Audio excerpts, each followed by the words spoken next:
The wonderful day had arrived that would change Rebecca's life forever, a beautiful moment that turned into a living hell. Jeffrey dropped to one knee, opened the box, and asked the girl if she would be his most beautiful creation. "Jeffrey!" Rebecca exclaimed admiringly, blindly in love with this handsome young man. She answered his proposal yes. Even if she was reborn several times, she would still become his wife. The day she accepted his proposal, believing it was love, Rebecca became one of Jeffrey's works of art. The man fastened a necklace around her neck, which looked more like a shackle collar. And he told his wife that she was truly beautiful. He said that he knew it would suit her.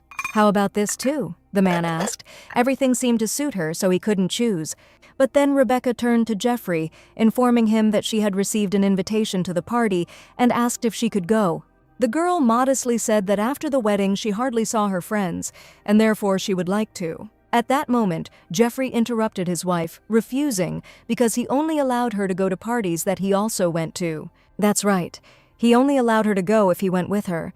But then he didn't let her talk to other people. "Enough. Stop it." He shut her up and asked the maid what she was worth, ordering her to bring other jewelry. And it was like this all the time. After the wedding, Jeffrey isolated Rebecca, not allowing her to see anyone. She was only allowed to live as a beautifully decorated doll for her husband. And then one day she was told the news of her own pregnancy, and then Rebecca understood that if a child is born into this environment, then he, like her, will live locked up in a mansion. Rebecca couldn't allow her child to live like a soulless doll, so she ran away into the night. For the first time in her life, she went against him. Her previously gentle, aristocratic hands had become rough from work, and her face had also begun to deteriorate little by little. And yet she was happy for the first time in a long time. She felt freedom. She felt that a bright future awaited her and her child. But tragedy comes at the happiest moment. One day, when she was sleeping, someone lit candles. A terrifyingly familiar voice called her name tenderly, running his hand over her cheek. He knew she was not sleeping. The girl jumped up in alarm to make sure her hearing wasn't failing her. And I saw in front of me a man who sent shivers down my spine when I looked at him, Jeffrey. Her husband said tenderly that she was truly naive and asked if she thought he wouldn't find her. Finally, their masterpiece was born. These words hit the heart like a blade. Everything inside sank. Psyche, at that very moment, exclaimed and called her daughter, the alarmed Rebecca. The baby was not in the crib, and the girl began to demand an explanation from Jeffrey about where her Psyche was.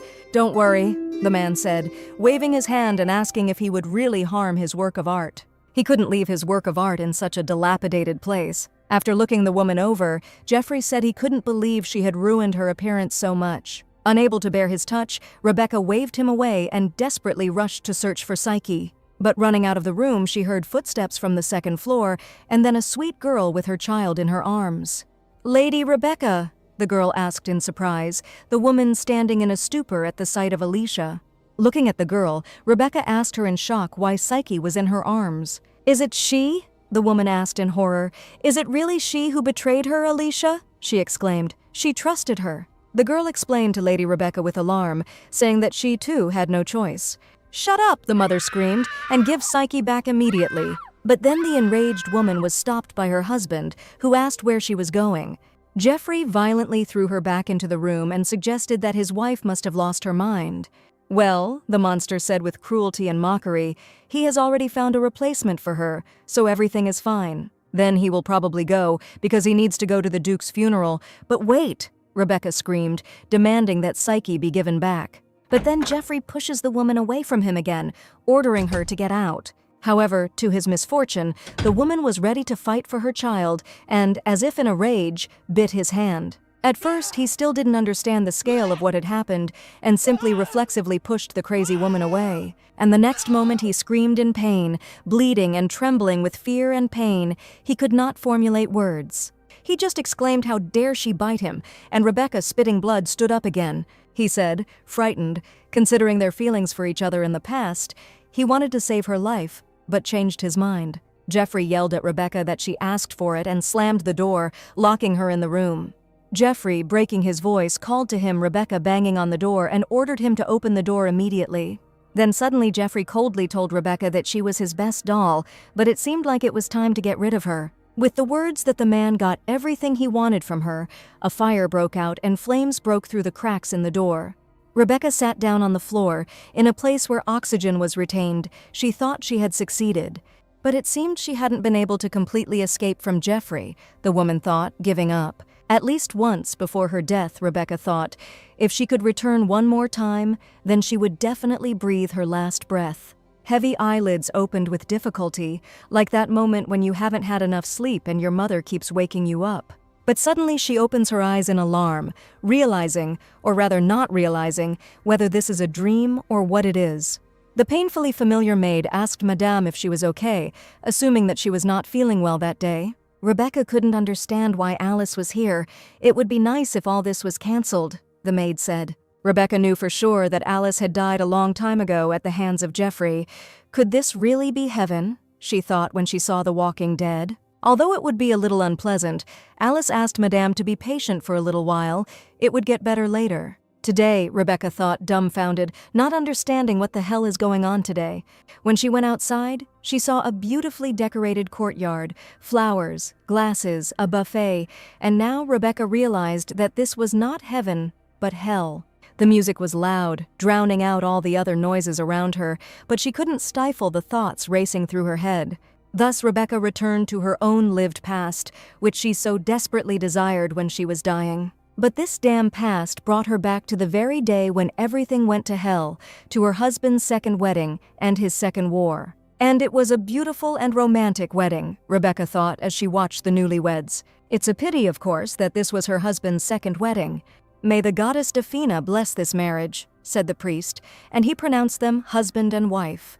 To a burst of applause, the newlyweds stepped forward, and Jeffrey's gaze caught on his wife standing alone. And grinning, he ordered his wife to smile in his usual narcissistic tone. Seeing that lousy expression on Rebecca's face made her realize it was real. She really did go back to the past. She first met Alicia during her daily walk around the grounds. Her condition was extremely serious, and Rebecca simply could not pass by.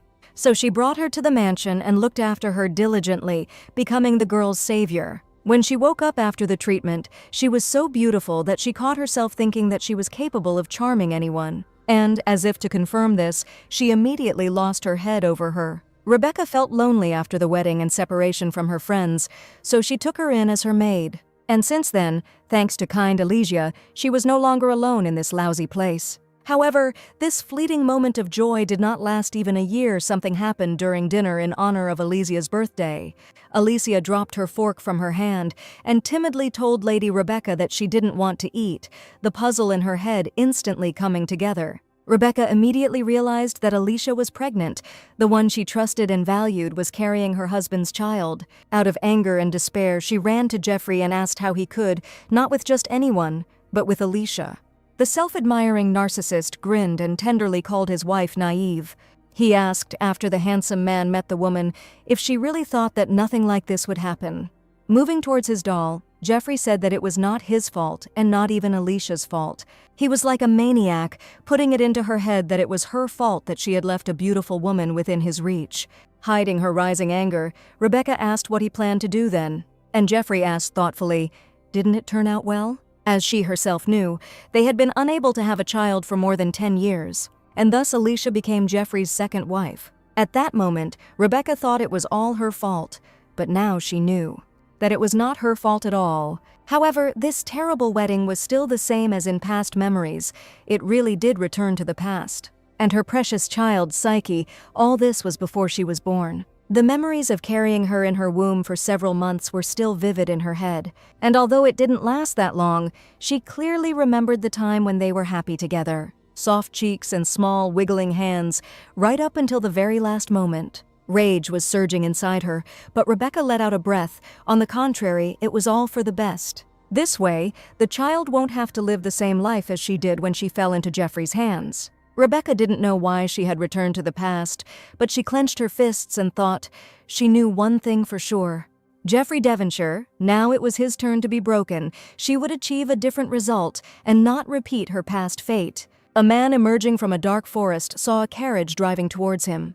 Together with his friend, the man let the moving carriage pass and looked at the person inside. An image of a crying woman appeared in a small window, something the man had never seen before. However, he was familiar with the girl in the carriage, which is probably why he was surprised by her sudden emotions. But the next moment the man heard soft stomping and a cat's meow. Following the men out of the forest came a cat named Leo.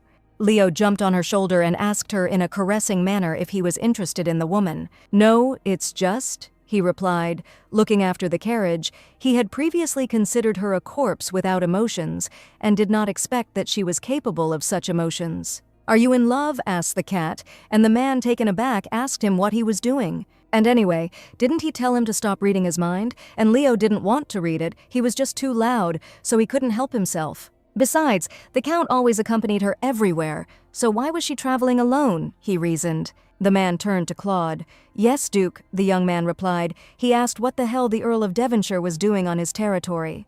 Claude gasped and remembered that they were on the battlefield, and that the poet did not know that the Earl of Devonshire had taken a second wife. "They say that today on the coast of Valeria a wedding was held between them, which," the Duke interrupted him, "that is, he wants to tell him. What is happening now on his territory? Such a disgusting farce as a wedding, and even in his favorite place." In anger, he ordered Claude to immediately drive them out and never let them into that area again.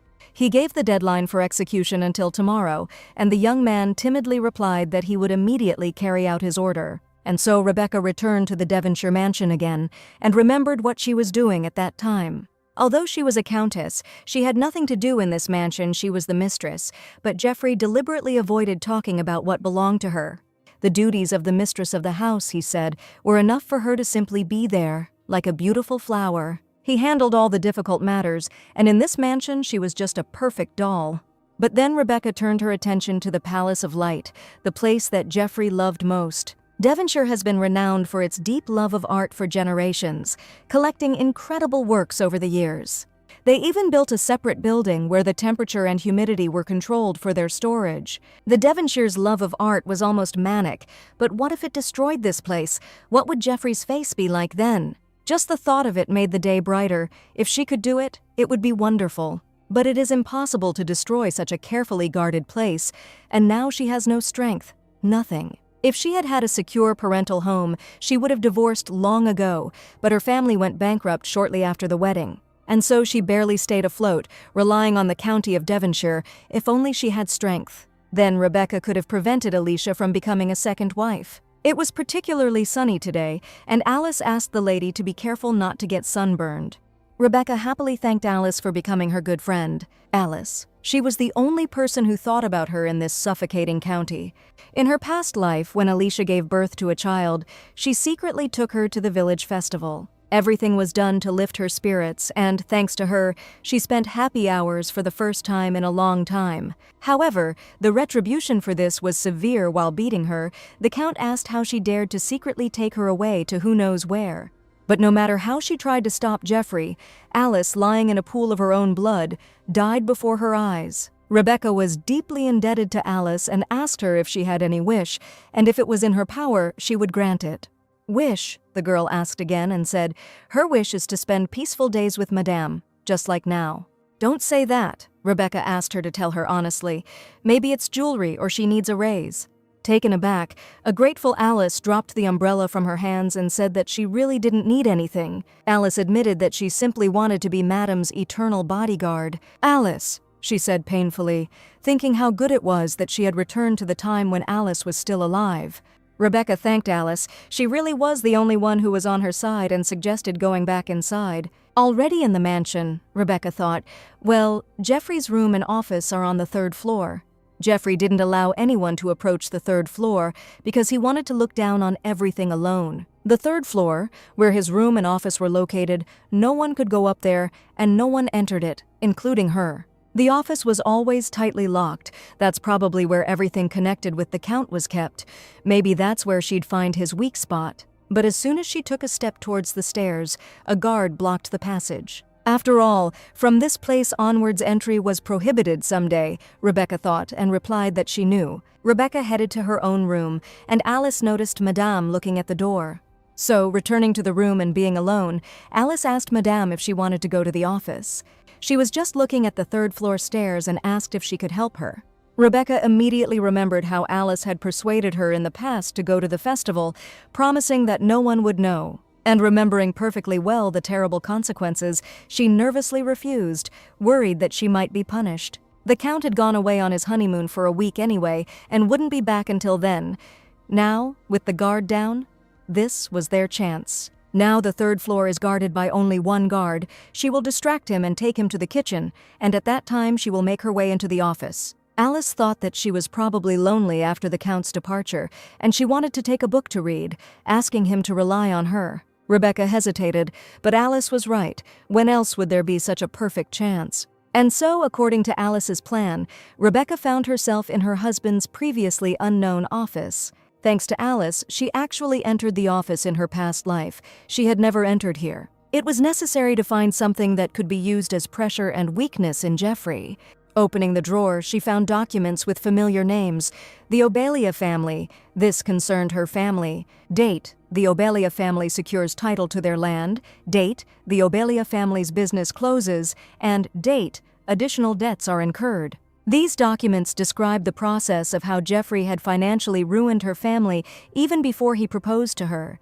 Yes, although Obelia's family was not noble, it was not one that would go bankrupt so quickly, and this was not the only thing that threw her off track. Here were kept the sworn letters written by her friends, Diana, Leona, which they threw to her because he forced them to do so. It was said that the father-in-law again asked for money, constantly relying on him, but since Rebecca obeyed him well, he could very well lend him money. Friends don't get in touch, which means they're tired of her. He already said that she has a bad tendency to get attached to people, but that's okay. She has him. This means that she knew all those words that he said then, that Jeffrey wanted to tie her to himself by force. But she didn't even think that innocent people around her were suffering because of this. Rebecca simply screamed in despair. In a burning resentment, she clutched the sheets of paper and cursed Jeffrey, that son of a bitch. But suddenly, the office door swung open and a worried Jeffrey ran into the room. "What's going on here?" he asked his distraught wife, whom he found hysterical on the floor. "Jeffrey Devonshire," she said through her teeth, grabbing the papers and shouting, asking what he had done to her. "It's dangerous," the man said as the sheets fell to the floor. She could damage his beautiful face with the paper. And picking up the document, he gasped with relief and said, "She saw it well. Nothing special." "Nothing special?" Rebecca asked, suppressing her rage. "Ruining her family and threatening her friends is nothing special." Jeffrey chuckled and asked Rebecca to look deeper, convincing her that this was all for her sake, and that these friends were not right for her from the very beginning. He should have immediately made friends within his own circle, and to say that he ruined her family is a bit unfair. Could he really do this to the one he values most? He helped her father. Have you forgotten he was the one who lent him money when he was having difficulties? "Let go," Rebecca cried. In a past life, she would have easily believed his words, but when she saw these documents, she understood. He was clearly determined to destroy her family, first hiring a fraudulent businessman to gain her father's trust. And his father, having invested in a profitable business, lost a huge amount of money, and then Jeffrey, like a savior, lent his father money without any conditions. But in order to get the money back, the father again invested in a fake business, so the debts grew and the Obelia family could not get out of the trap. It cannot be said that her father was entirely innocent, but this man intended to deceive him from the very beginning. He understood that she was rebelling because he had taken a second wife, but he also advised her to behave quietly. Otherwise, he will kill Alice. He already knew her weakness. And then the husband asked his beloved wife to give him an answer, clenching her fists until they trembled. She said, "I understand." "Okay," Jeffrey agreed good-naturedly. Today he would be generous and turn a blind eye to it. Perhaps it was the shock of seeing the documents, but she was seriously ill for the next few days. When Rebecca finally felt better, she opened her eyes. And right away she was met by a smiling Alicia, who exclaimed that she had woken up. Rebecca asked if she had been looking after her, wondering why she had also returned to the mansion. Alicia replied, yes, she was so worried, thinking that something had happened to her. Lady Rebecca. But it was precisely because of this warmth that in her past life she could not hate Alicia. Unaware that behind that smile lurked an ugly, writhing greed, she had fallen for Alicia's tricks many times because of that sweet smile. At first it was jewelry and dresses, and then she took away her support, and in the end, even her husband, she took everything away from her. When she fled the county, she would not have been able to leave if Alicia had not secretly opened the gate for her. So she thought that Alicia at least a little, but sincerely cared about her. But in the end, true, in reality she was simply helping her because she was eager to take the place of the first wife. Worried, Alicia asked Rebecca if she hated her, or should she love her, she thought. Of course she despised her. She still clearly remembered how she had dug her vile fingers into Psyche, but she replied, "Of course not. Why would she hate her?" "You see," Alicia pointed out, "she is speaking to her formally again, which she never did before, that's right. She hates her because she took the Count away from her." Almost in tears, she told Lady Rebecca that she, too, could not do anything, and here again was that phrase that she had uttered before Rebecca's death. And okay, this hit Rebecca's psyche, but then Alicia exclaimed that a powerless servant could not refuse the Count. Enough! She shut her up coldly, explaining that that was why she had given her another choice the day she found out she was pregnant. Rebecca had told her to run. She promised to find her a home and give her enough money to last her the rest of her life. She wanted this for her own good. She saw what happened to her. Jeffrey would do the same to her, but Alicia said that she was already an adult. And asking to stop communicating with her, as with a child, she said she will make decisions concerning her child and her life herself. Rebecca asked if she had forgotten, reminding her that it was her choice alone. She said that she was an adult and was responsible for her own choices. Remembering this, the girl shuddered, unable to find words of justification, but Rebecca suggested ending it there. "Since that's how it turned out, there's no point in feuding. Their husband won't like it," Alicia sadly agreed. Good, Rebecca thought, if she was still blinded by greed. "By the way," she suddenly said, and thanked her for looking after her, deciding to give her a gift as a token of gratitude. Opening the box, Rebecca asked to choose something from here, though, Alicia asked hesitantly, coming closer. Her gaze immediately caught on one beautiful and striking piece of jewelry. "My God, how beautiful," she said. And his hand was already raised for the necklace, but Rebecca snatched it away quickly and, as if surprised, asked what it was doing here. It was a family heirloom that Jeffrey had given her, so she couldn't give it to him and suggested he choose another one. Alicia asked if she could have it then. Got it, she thought with a smirk. And she answered proudly that only a countess could receive it, so she didn't know if a second wife could receive the same. "That's right, Alicia. Know your place and desire what you can't have." Suddenly, the countess's husband entered the room and asked for Rebecca, so she was with Alicia. Luckily, nothing was stolen, he said, but her dry skin irritated him. He advised her to court her properly if she was going to attend the victory banquet in the war. "To the banquet?" asked Rebecca, and then Alicia exclaimed, "A banquet means there will be a party." She was going to a party for the first time, and then she would need a dress, so she asked the Count which one would suit her. Jeffrey asked Alicia what she was talking about and explained that she didn't need to go to the banquet. This event was organized by the Emperor himself, and she cannot go there because she is a commoner. He asked her not to make such a face, promising in return to give her her favorite jewelry. He asked her to play with them and sit quietly at home, then Alicia demanded to give her the relic. "The relic," he asked Rebecca. And the gasping girl explained that she was grateful to Alicia for leaving and offered her to choose something, accidentally showing her the relic. Sighing heavily, the Count, irritated, explained to Alicia that only the Countess, that is, the first wife, could receive this. Why, she was hysterical like a child. She is also a countess. They are officially married. Not wanting to make a scene in front of his wife, he suggested that she go outside and talk, but then Rebecca stopped them with a question. "And I asked these two why they returned from their honeymoon so early." Jeffrey and Alicia were definitely on their honeymoon for a week, something that never happened in their previous life, so why did they return so early? "And what do you think?" Alicia asked, snorting. "Is it all because this noble count sold the villa to the Duke for just a few paintings?" "Alicia, what kind of impudent speech is this?" Jeffrey muttered angrily and ordered her to leave immediately, slamming the door behind him. "The Duke then, that is Duke Johannes, yeah, that means he is the imperial banquet. This time she will gladly go there. Finally she has a chance to take the first step towards revenge." Having gathered herself, Rebecca called Jeffrey, who, standing up, told his wife that she was truly beautiful. The girl thanked her husband, clenching her hands into fists. But, looking at her now, Jeffrey remembered the party in honor of his 17th birthday. 17 years ago, in winter, young Jeffrey walked out of a party hall out of sheer boredom. But suddenly I heard some noise and laughter from below. 3 girls were cheerfully playing snowballs. And among them he saw that same sweet girl, whose cheeks were warmed by the frost. Her beautiful face and sweet laugh were forever imprinted in Jeffrey's memory. Soon Rebecca also caught a close look from above, looking at the object of observation. An incredibly handsome young man stood on the balcony of the mansion, looking in her direction in amazement. And the young maiden also could not contain her interest in the handsome guy.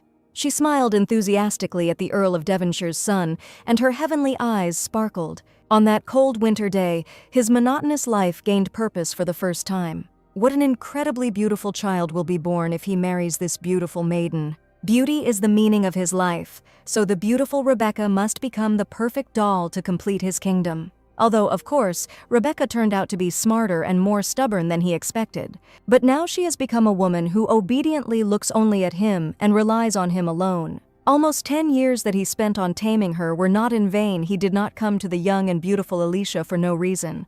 So keep comparing yourself to her and sharpening your beauty, Rebecca. From now on, if she is as beautiful and obedient as she is, everything will be perfect.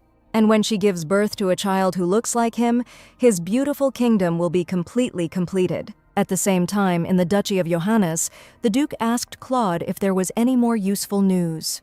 Lately, storytellers have been flocking to the scent of money, saying that it takes days just to weed out the strange types. And also, the assistant added, he needed to change clothes quickly. The main character couldn't miss the victory banquet. But if the Duke had known that this would happen, that he would not have gone to war, Claude asked who said that his fist was itching with the desire to go there. It was only a war in words, but as soon as they drew their swords, they immediately surrendered.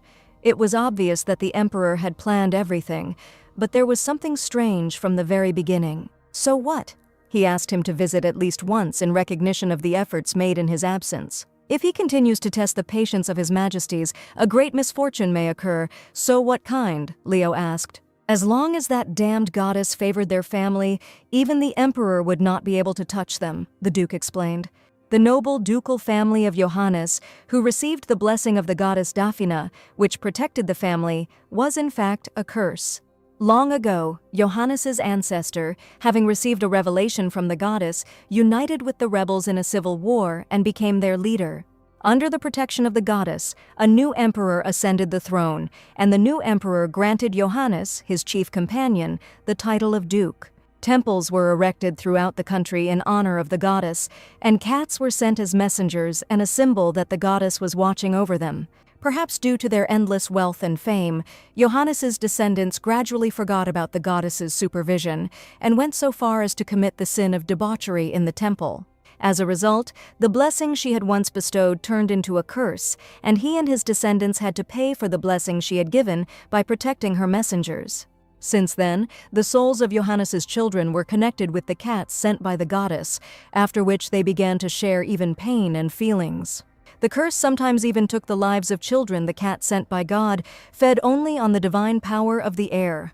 So heirs with weak divine power died early, and in the duchy, in order to somehow continue the line, they married off heirs from an early age, forcing them to give birth to heirs. And if the first wife couldn't quickly give birth to a child, they continued to take new wives, and Julian was no exception. The father told his son that he was born with the strongest divine power among all the heirs. Therefore, he must produce as many heirs as possible, so that even if one dies, he can continue to protect the holy being. The boy angrily asked if he wanted to tell him to continue dragging innocent women into this curse. He didn't want that. He said this just now, but he too will soon understand that this curse cannot be gotten rid of. The boy was scared, but did not want to put up with all this injustice. And one day his mother told Julian that he should never fall in love.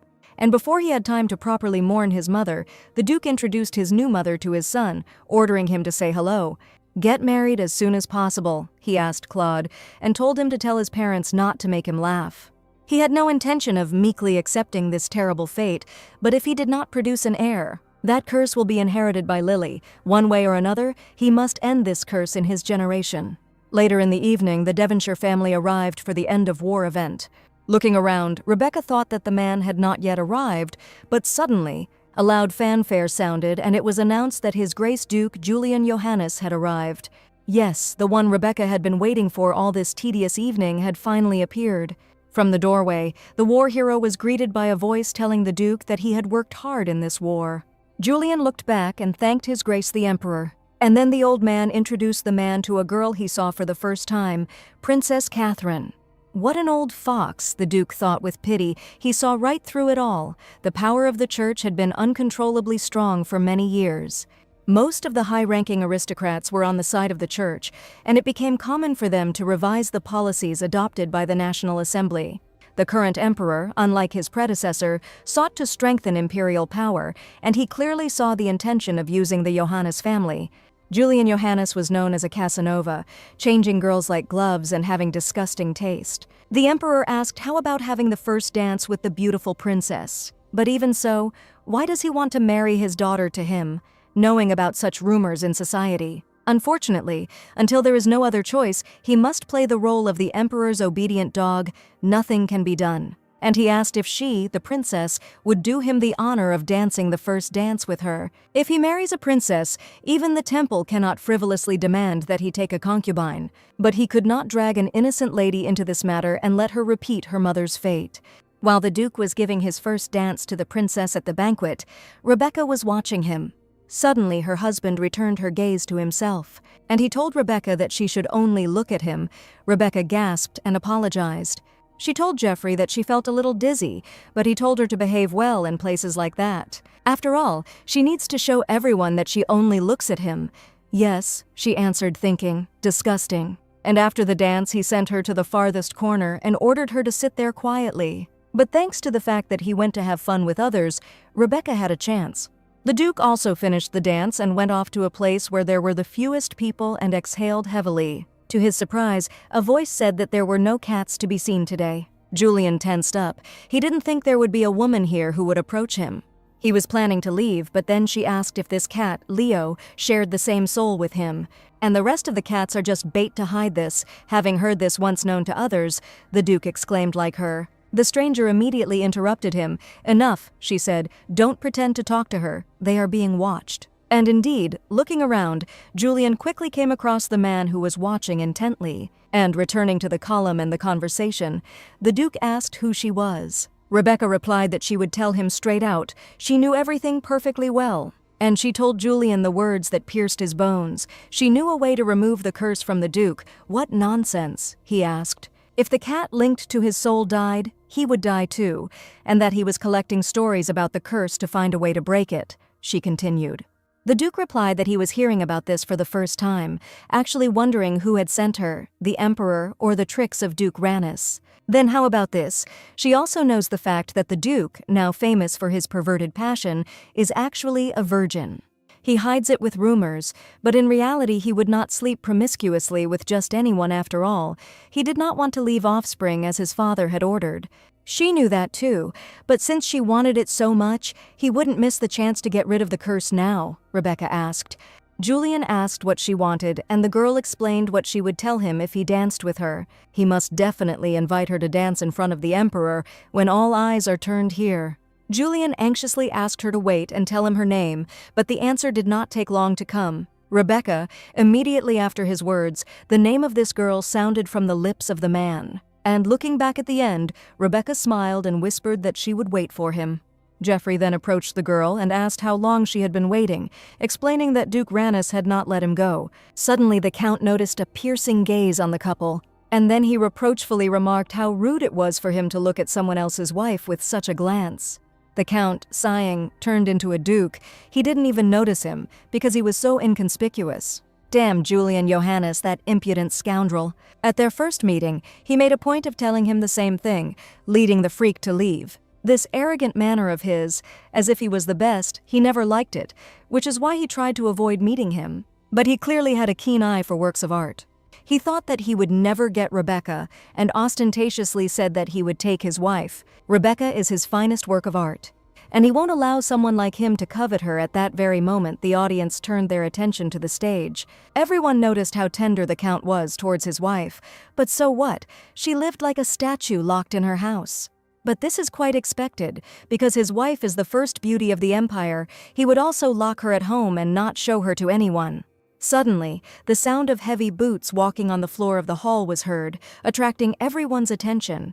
And the Count also looked back, hearing powerful steps approaching him. Geoffrey then asked if the Duke had anything else to say. No, he answered proudly, confidently raising his head.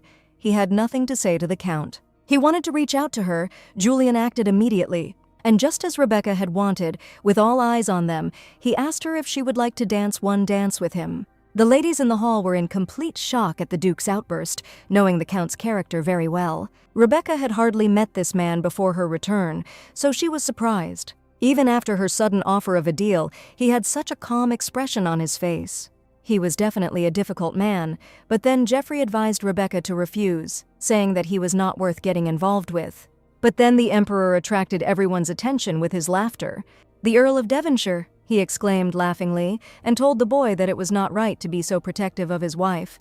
The Count exclaimed that the man was rude, but the Emperor saw no rudeness and asked if he had not already danced the first dance with her. As far as he heard, his wife had never danced with another man. It was possible once. He allowed it. Just think, the Grand Duke Johannes himself has his eye on someone else's wife. If he uses this correctly, it could become his weakness. And then the aristocrats started talking about how his wife always remained alone after the dance and avoided talking to others. Before marriage, she was not like this, so how much must the Count control her? Sweat, under the pressure of all this conversation behind Geoffrey's back, reluctantly allowed only one dance. Well, the Grand Duke quipped, he asked permission not from the Count but from this lady. In order to appear like a decent wife, Rebecca looked at her husband for permission. Irritated, he nodded. Then, a true gentleman said that it was an honor for him to dance with her lady. During the dance, he asked to tell him now in more detail what this deal was. To the Duke's surprise, Rebecca announced that she was planning to get a divorce and therefore asked him to marry her. "What is she saying?" he asked, and Rebecca replied that soon the temple would start pressuring him to find a bride. Julian asked where she heard that, but the source of the information won't help their contract in any way now, and she didn't ask him to fall in love with her. After all, Rebecca simply wanted to become husband and wife only on paper. Julian liked this promising collaboration and asked if this was all she wanted, and she only needed one thing. To see such beauty right in front of oneself was an incredible ecstasy for any man. Rebecca only needed him to give her the power to crush the line of the Earl of Devonshire, and then she will save him. The Duke wondered how he could believe her words, but he would have to believe them, if he wants to save his little sister from the curse. This girl knew about Lily too, but those eyes, it didn't look like she was lying. Who is this woman? Rebecca did not ask for an answer right now, but when he accepted it, she asked that Leo be sent to the Count's house. Her room was on the second floor of the east wing. She would put a yellow flower on the windowsill and wait for his answer. But as soon as Rebecca finished speaking with the man, the Duke immediately grabbed his wife, and he rudely led her away, enraged by Rebecca's flirting with another man. And so the Duke, stunned by the couple rushing away, was left alone. Almost throwing her into the carriage, Geoffrey ordered her to return home immediately. She understood him. "I understand," he asked angrily, switching to obscenities, that she understood that she liked being nice to another man. Slamming the door, he ordered her to sit quietly at home. She would have to pay for what she had done today, and sent the coachman ahead.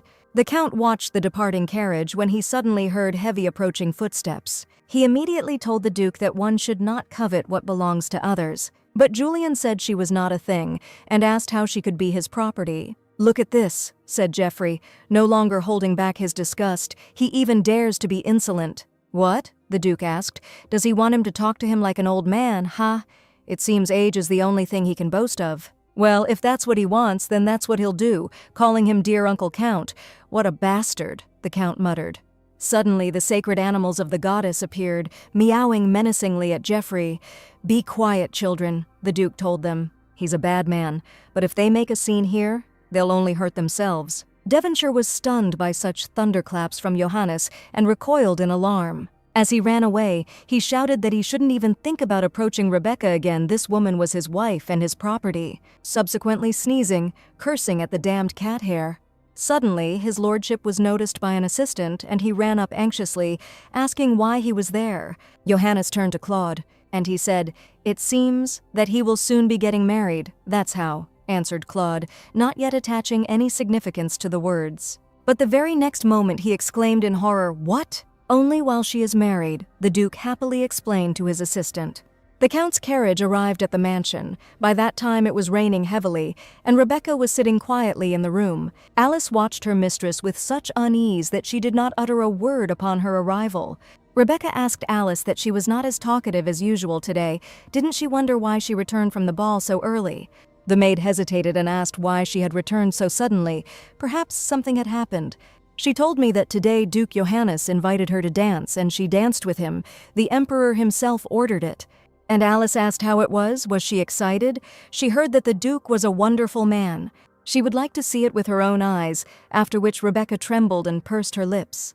Seeing tears in her eyes, Alice asked Madame anxiously, but then Geoffrey's cry was heard, calling Rebecca and interrupting their conversation. Finally, he has come, we need to get ready. Irritably, he opened the door and called Rebecca, but then saw his wife on her knees. And having calmed down, he said that it seemed she understood perfectly well that she had done wrong, but that doesn't mean he'll ignore it, especially after the humiliation he experienced today. And as soon as he grabbed the whip, Rebecca begged Geoffrey not to do it. But suddenly she froze, stopping, begging him to stop, as if she had seen something she had not noticed before. "The servants must always answer for the mistress's misdeeds," he exclaimed, beating Alice. Suddenly Rebecca screamed. She was wrong and promised that she would never look at another man again. She admitted that she had done something very wrong, so she begged him to stop. "It would have been like that a long time ago," the Count said with a smile. She was so beautiful that all sorts of creatures were constantly clinging to her, and he began to brazenly lie to her again. From now on, if someone like that gets attached to her, she must resolutely refuse. His beautiful wife. Rebecca restrained herself and only nodded in response. Today Rebecca was very dirty, so he would have to go to Alicia's room. He ordered the servants to patch up the maid and wash Rebecca. As soon as the door slammed behind Geoffrey, Rebecca was finally able to raise her head. Then she went up to Alice and asked if it hurt a lot. "Not at all," the girl answered. "Everything is fine. As long as Madame is fine, such things are nothing to her." Rebecca hugged Alice like a mother, comforting the poor child. And, finding her in a vulnerable position, she finally asked the cow why she was smiling then. "When the Count took the whip," Rebecca explained, repeating in her memory the fragment she had seen. Rebecca repeated what she asked, why she smiled and ordered to answer. She began to suspect Alice from the moment Geoffrey rushed into the office, first thing and without hesitation. So why did the man, who is never in a hurry, run here so quickly? The only thing that could make him do this was her actions. And the only one the cat knew about this was Alice, and if you think about it, it's strange that she still never suspected her. If she became even slightly attached to the maids, Geoffrey would immediately fire them or send them elsewhere. So as not to leave a single person on her side, but with Alice it was different. She was a servant who had been with her from the first day of her arrival. If she had thought about it more, she would have realized right away that this was only possible because she was Geoffrey's person. Her judgment had been clouded by the fact that she had sacrificed her life for her, but now she doubted even the purpose of that sacrifice. Rebecca ordered Alice to get away, and the maid anxiously asked Madame what this meant. She has already lost her trust, so she knows perfectly well what Geoffrey will do to her, but she will give her one last chance. She told the maid that tomorrow morning she would tell Geoffrey to fire her. So she advised Alice to run away from here before dawn. She realized that a naive and stupid woman had revealed it to her. Didn't she even have the courage to take revenge on the traitor? She didn't like it, and she wondered if she would even ask why. But for Rebecca, knowing the reason wouldn't change anything. She just told her to hurry up and run.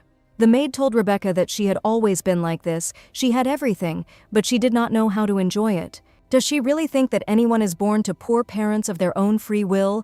Wasn't her family also insignificant? Since the Count had sheltered her out of the kindness of his heart, shouldn't she be grateful? She asked Alice if she was saying this because she had seen what had been done to her. "Did they do it?" she asked, and at the same time she was still dissatisfied with something.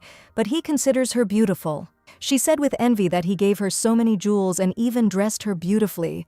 Did she know how many times she had caught herself wishing she could take her place? Alice asked, and she screamed in rage. Why couldn't she just stop resisting him and live in peace?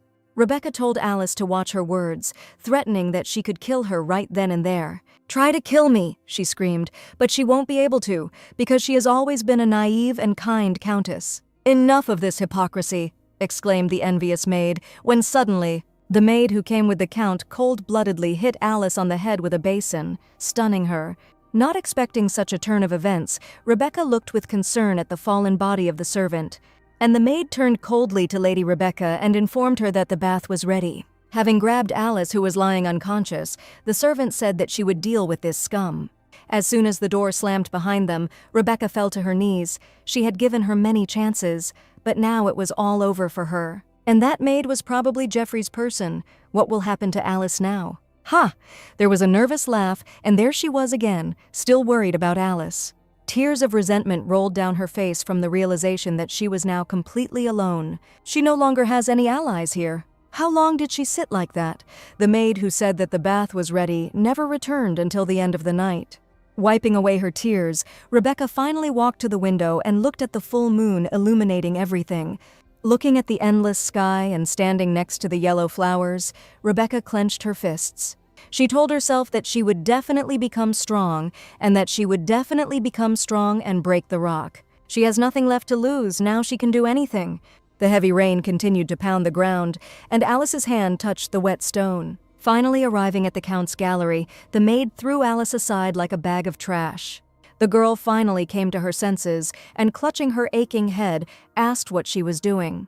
She anxiously asked where Lady Rebecca was, sighing and saying that she was in the way. Suddenly, looking around, Alice froze in horror, realizing where she was. It was a scary place, and she immediately began to beg the girl not to take her to the basement. Worried about her life, Alice asked what she wanted, promising to give everything so that.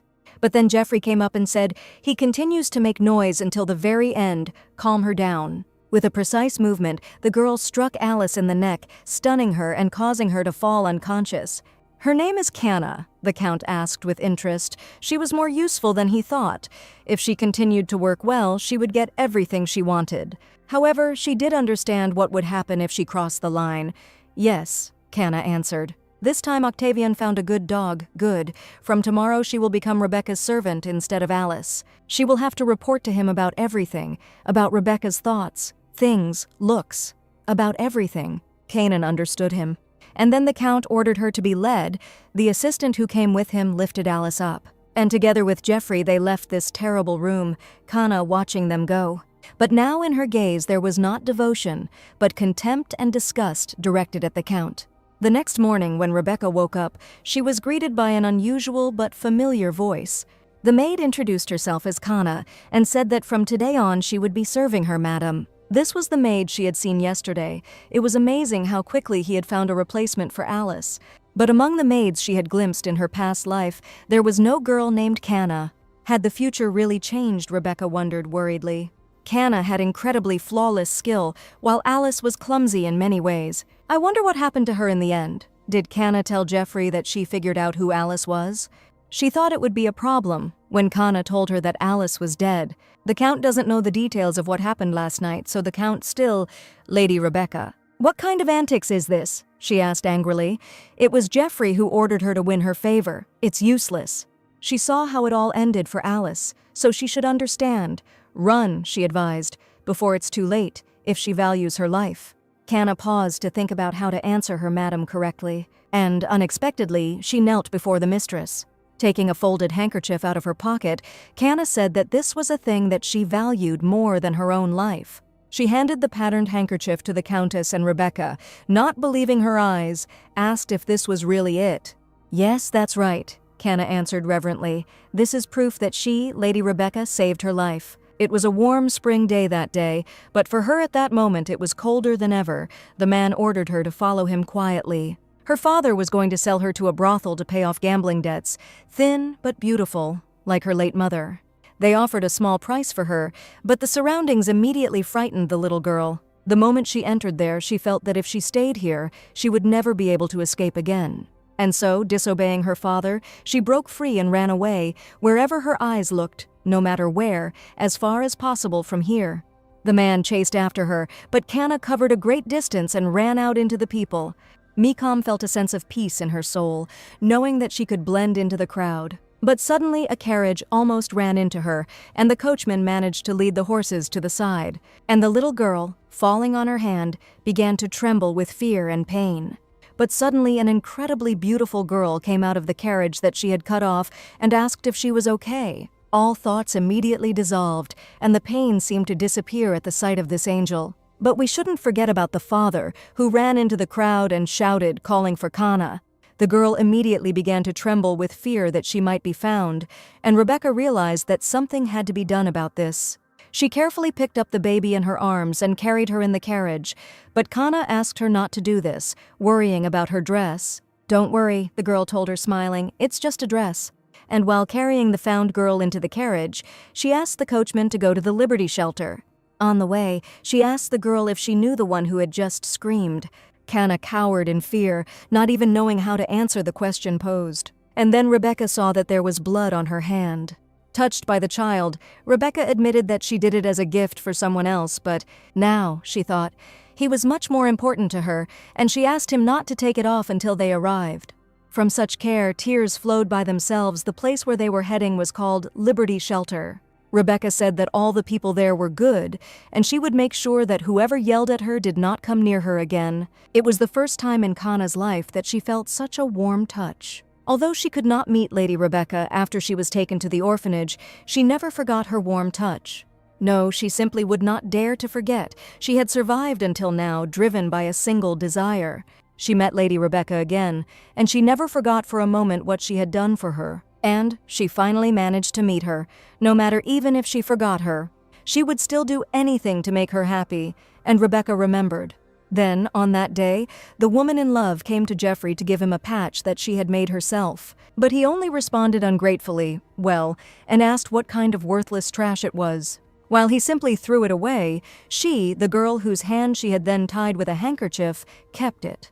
Kana assured her that she would not ask her to trust her right now, but asked her to use her as she wished. If she tells her to kill Jeffrey, she will kill him. If she tells her to break the concubine's legs, she will do it.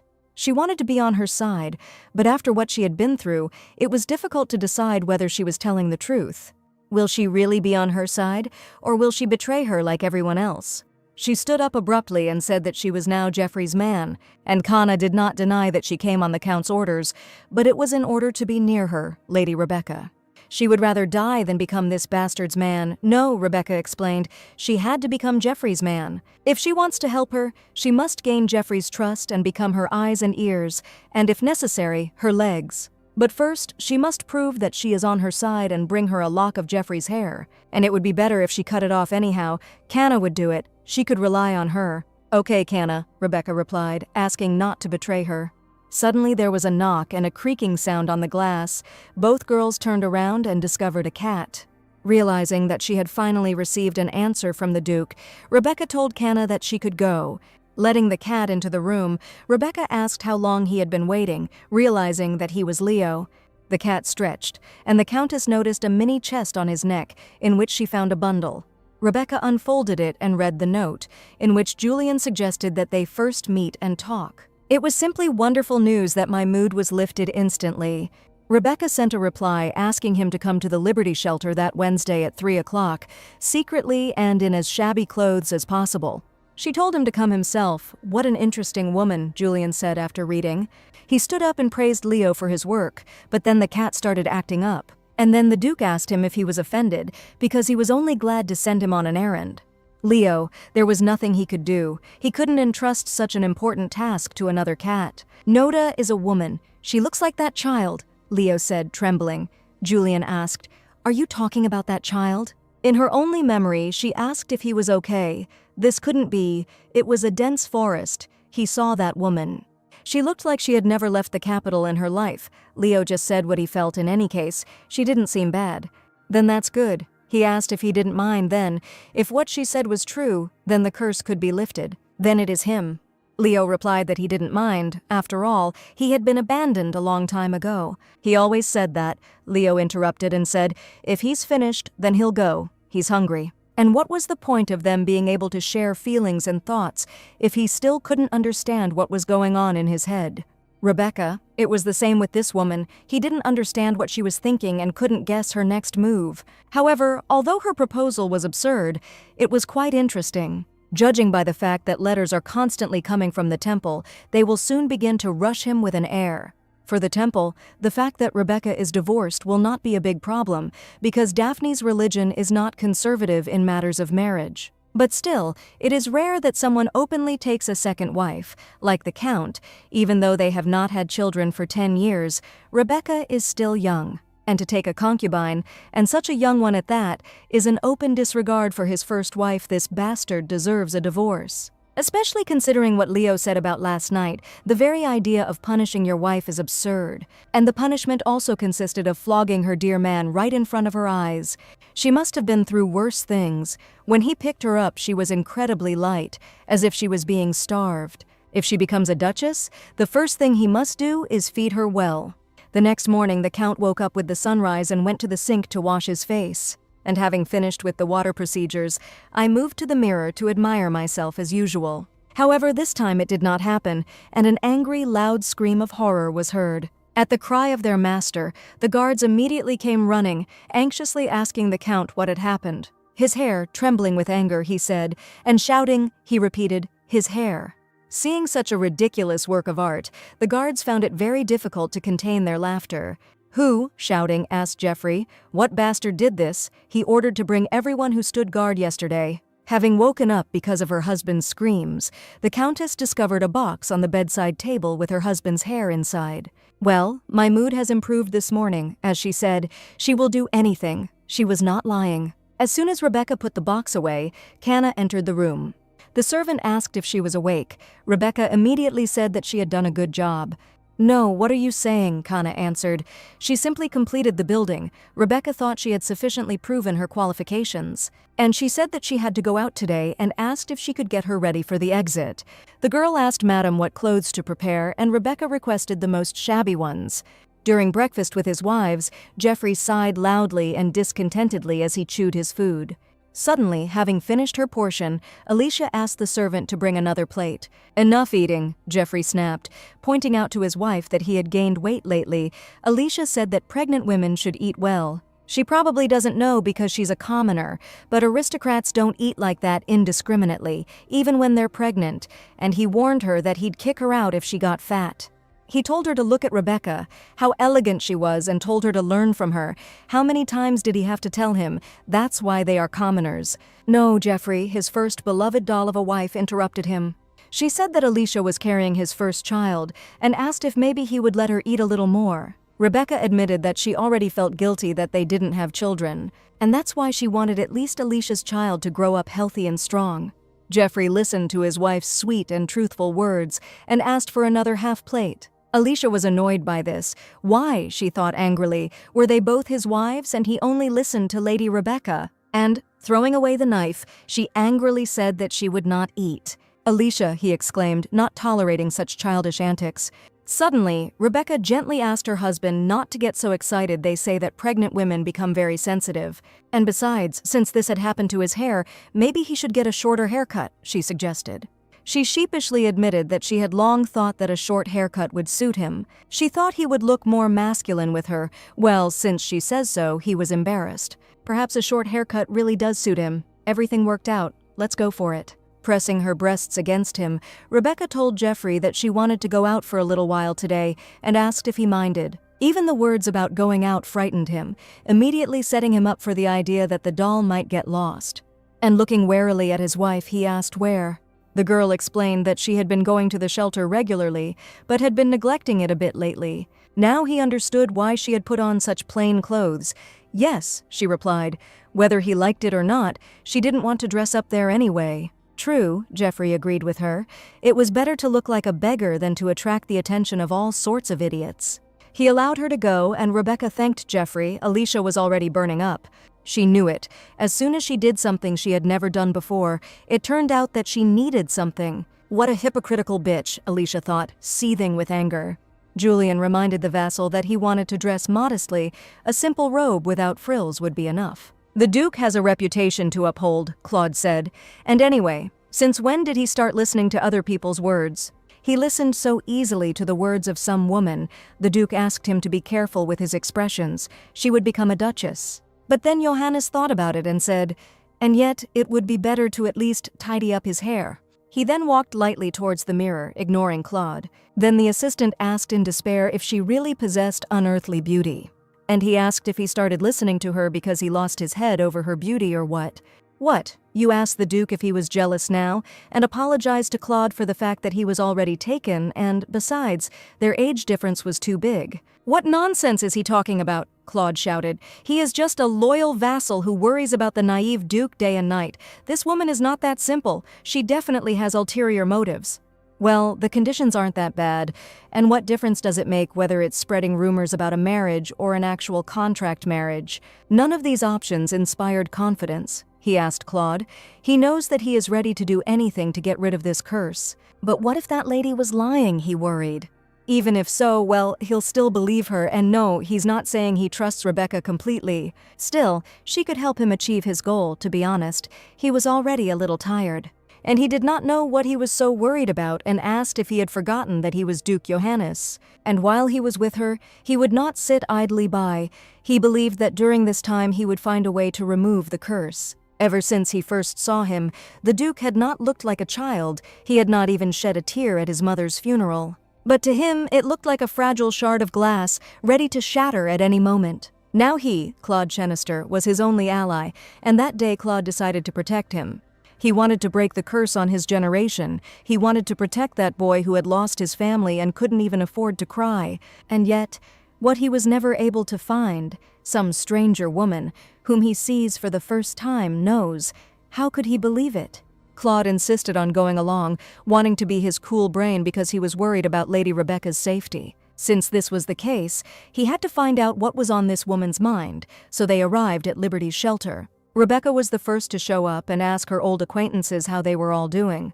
The girl greeted Lady Rebecca joyfully and replied that they were getting on well. She whispered to Lady Rebecca that the guest had already arrived and was waiting for her. Not understanding why the orphanage teacher was speaking in a whisper, Rebecca looked around. Jeffrey had indeed sent his hound, Robert I think his name was, and he had been following her for several months. Silently, Rebecca, as if with a glance, gave Canna the task, and she quickly caught it on the fly. She walked up to Robert and started a casual conversation, easily drawing him away. He followed her so easily, Rebecca wondered in surprise. What was he thinking about as he left his post? The girl led her to her waiting guest, and Rebecca apologized for keeping him waiting for so long. However, when she raised her head, she was stunned to see a familiar figure next to Julian. Claude, Liberty's shelter was the only place she could relax before she returned. Perhaps that is why, in her past life, after escaping, she found refuge in the very place where she eventually met Claude. Because he looked more like a poor man, she did not believe his words that he was Johannes's butler. But only she noticed that he was talking about things that only a close associate of the Duke could know. At that time, Julian was bedridden due to a curse, and Claude, having gone in search of a way to remove the curse, ended up going crazy. Having gone mad, he sometimes told her the secrets of the ducal family, but there was something strange in them. Every time he mentioned a way to break the curse, he coughed up blood. Suffering from fever, before he breathed his last, he told her, the man told that he had found out a way to save the Duke. And these words fell as a great burden on the already poor girl with a child. At that time, Rebecca could not tell the Duke about this because she was avoiding Jeffrey. Still, it was wrong to use those words in this life, but it was her only way to survive. She apologized mentally. Suddenly, Julian, noticing the tension between the two, asked if they knew each other. Did Claude really tell Rebecca the secrets of the ducal family? No, the man swore that he saw her for the first time. It's a misunderstanding, the Countess explains. She just thought that whoever was helping the Duke must be a wonderful person. The Duke sensed a certain falseness in her words and asked Claude to leave for a moment. And as soon as they were alone, facing each other, Rebecca suggested getting down to business. And when it came to discussing everything regarding their marriage contract, Julian liked her approach. She drew up 4 main points in the contract, and after reading them, the Duke said he had a question. She asked him to ask. He asked whether the divorce was not enough, why the tedious overthrow of the Earl's family, and why Jeffrey had to be killed. Let's just say, she answered nervously, there was a personal grudge involved, and she promised to tell him everything when the time came. Julian thought thoughtfully. It didn't seem like she had any other ulterior motives. But it wouldn't do any harm to the Duke. He could consider it an investment. She would do all the work herself, and he wouldn't have to get his hands dirty. He just needs to provide her with the protection of a duchess and financial support, of course. She didn't ask for it for free. She promised to return double whatever he borrowed, and the Duke wondered if he had really gone mad to somehow believe these absurd words. Well, okay, as she said, he has nothing to lose, but still he would like to fix something in the contract. It was regarding the third point. Without the consent of the other party, this phrase confused him. In the end, they will become spouses if she wants to date someone else. Shouldn't she get his consent? Rebecca added this point for the comfort of Julian himself, who was entering into his first marriage. Did he really care about her? He didn't have to worry about her, but if he was uncomfortable about it, they could change him. Now Julian agreed to the terms, just change this and continue. Although it was a contract marriage, he had no intention of dating other women during this period. He did not want to commit such terrible acts as his father, but the amended contract was ready. After running his eyes over the text, the man said, "Okay, let's do that," and then got up from the sofa. With confident steps, he approached the candle and, holding the sheet over it, burned the contract. "What are you doing?" Rebecca asked, alarmed. The Duke explained that in any case, neither she nor he intended to betray each other. It was better to get rid of such dangerous evidence. He will honor this contract because his life is at stake. She also won't betray him if she values her life. Come on, answer. She won't betray him. His threatening tone frightened Rebecca, and she began to doubt herself and the information. But she soon replied, of course not. She would also honor the contract because her life was at stake too. He asked what she was going to do next. The Earl of Devonshire is a difficult opponent and ranks third in influence in the empire. Rebecca asked if he knew that he was the cornerstone of the Earl of Devonshire's house. Well, he asked. People, she answered. The Count's house has only 4 cornerstones. The first are hired workers who manage the mansion. The second are vassals who are responsible for the main affairs of the Count. The third is the escorts who provide the Count with information, and the last is the knightly order who guard the Count's house. And the key figures who make up these cornerstones are called hounds. They do not act out of loyalty. They are held captive by mortal weaknesses that prevent them from disobeying orders, so they obey the Count's words without question. So, the key is to deal with these hounds, but how is she going to do that? Once tamed, a hound will not easily betray its master, she chuckled, because he had missed something. As she already said, the Count is supported by people. They are not real hounds, but people like them.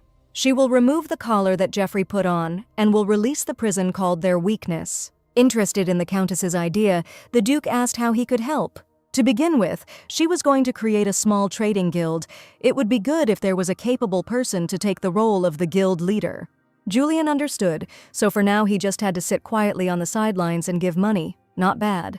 He had plenty of money, so she could take as much as she wanted. Rebecca thanked the man and asked if she could ask for one more thing. Of course, he replied. And the girl asked if he by any chance knew about Devil's Claw, a herb that shouldn't be eaten and that causes a rash. But when it became clear that it was used as a dye, its price skyrocketed. So she asked to get fresh Devil's Claw leaves, but unfortunately this is not possible unless you grow it yourself. But the Duke only needed to provide a greenhouse and a laboratory if there were seeds. She knew a wonderful person who could grow them. She clearly had no intention of making a dress out of it, so what was its true purpose? And Rebecca just wanted to get married as soon as possible. In her past life, the Devil's Claw was called a panacea. This was because of another of its properties that a botanist discovered. If you eat fresh fox, blisters first appear and the temperature rises, which causes the person to remain ill for a long time. And then it removes all toxins and cures even other chronic diseases. There were even rumors that he could restore the youth that Geoffrey was so obsessed with. Then he, saying that she needed to take good care of her beautiful skin, spent a lot of money, bought leaves and made her eat them. But this time, everything will be different. Geoffrey does not yet know about the properties of the Devil's Claw. Geoffrey loved her for only one reason, and it was all about her looks. And if she lost the beauty he loved so much, he would no longer have a reason to keep her close. Julian was amazed that she could say such things so calmly. Rebecca asked him not to look at her like that, and asked if not everyone had their thorns in life. Indeed, Julian thought, the more he talked to her, the more he wanted to know her better. Then, having heard everything that was required, the Duke agreed, and now they were partners. And he suggested that Rebecca try her best. She was surprised, but shaking his hand, asked him to take care of her. Having sealed their partnership with a handshake, the partners parted ways, and Rebecca returned to the mansion. Geoffrey met her at the door and said that she had returned later than he expected. And then he asked his wife how she liked it. He got his hair cut as she advised. Was it worth asking, she wondered, and answered, "Of course, it suits him very well." Coming closer, the Count lowered his tone and said that while she was gone, he caught himself thinking that he seemed to neglect her after he brought Alicia, and he wondered if maybe today they would spend time together, just the two of them. Rebecca was shaking with anxiety and fear. Memories of how their acts of love took place immediately came to mind. How cruel Jeffrey was in bed, just trying to have a child. He asked his wife if she understood, and asked her to take off her shabby clothes, dress up, and come to his room. The head maid dressed the Countess in a beautiful, greasy outfit and asked, "Well, isn't it perfect?" "Damn beautiful," Rebecca answered with pain in her voice, looking at herself. "What?" the woman asked again. "Nothing."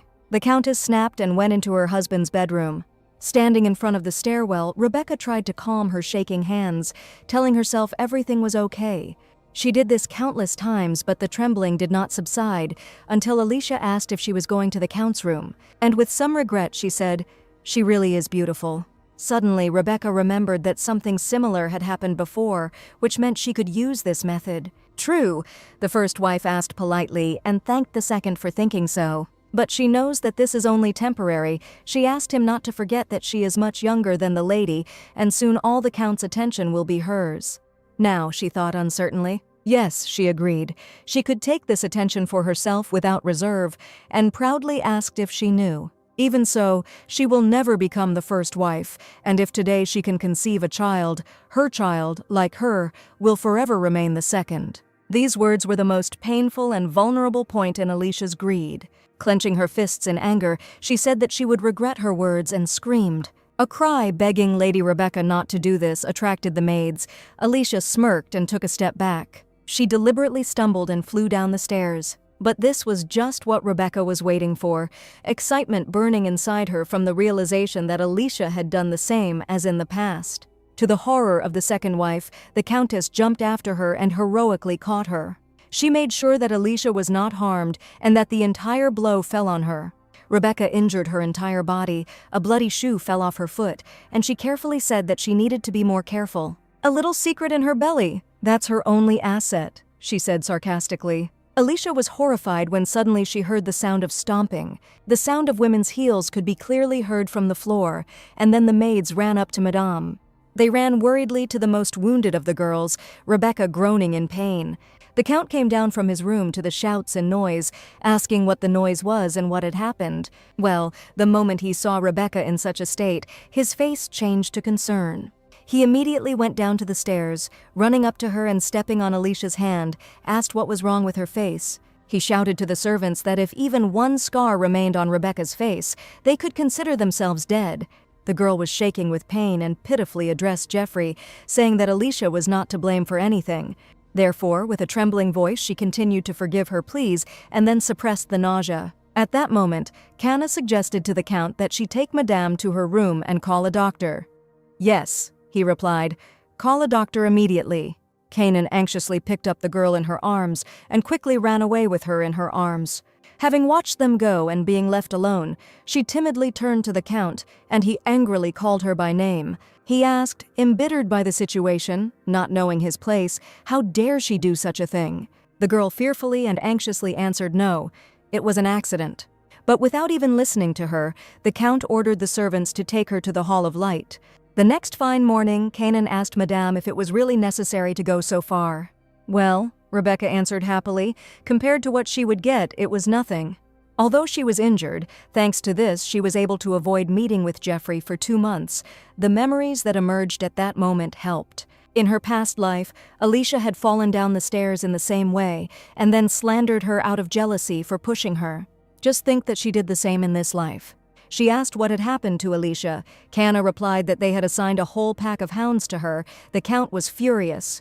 Thanks to this, only Robert remained here. Great. She asked how the guest she asked to invite was doing.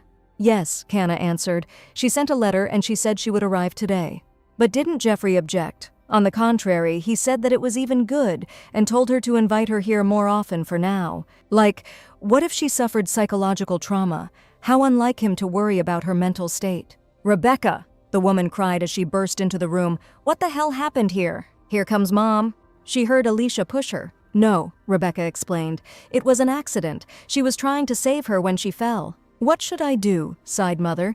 She is such a kind girl that she was worried. To make the cat worry, not a single letter had been sent from her, Rebecca noticed. Yes, she knew that her mother had no power, but that didn't mean she wasn't offended. That night, the documents she saw in the office said they had received a huge sum on one condition: that she would marry Jeffrey Devonshire. Moreover, the advice that her mother gave her on her wedding day. She asked Rebecca to never have a child with the Count. The moment the child was born, she would be trapped. And even if she does, she shouldn't get too attached to him. Mom already knew everything then. From the moment she first saw Jeffrey, she had a bad feeling. Initially, the earldom of Devonshire and the viscountcy of Obelia were not equal. Such a marriage was bound to be unhappy, so they refused. However, when the investment into which the father had invested his entire fortune failed, they found themselves on the verge of bankruptcy. It was then that Jeffrey, as if foreseeing this situation, came with a huge sum of money. He didn't need a dowry, and he asked if they would be against the marriage this time. This time she couldn't refuse, and Rebecca said that she liked Jeffrey, so she convinced herself that everything was okay. But to think that her selfishness had so ruined her child's life, she had no intention of making excuses. There were reasons for that. She suggested that Rebecca just run away, go somewhere and live in hunger. Isn't that better than such a life? Rebecca looked at her mother sadly and asked if she could really give up everything they had had until now. Maybe she can, but what about her father, her younger brother and sister? Will she be able to force other family members to sacrifice themselves for her alone? Becky, Mother Rebecca called gently. Becky? That's right, that was her nickname in the family. Rebecca couldn't cope with the emotions that came over her in an instant. The woman looked at the servant with alarm and wondered how long she had been there. Rebecca asked her mother not to worry. Canna was her person. Running away won't help. You need to create a solid foundation and then leave on your own 2 feet. She suggested to her mother that they get out of this hateful shadow of the Devonshire family together. But how? The woman asked. Rebecca told her mother that she was going to get a divorce. Get a divorce? The woman asked anxiously.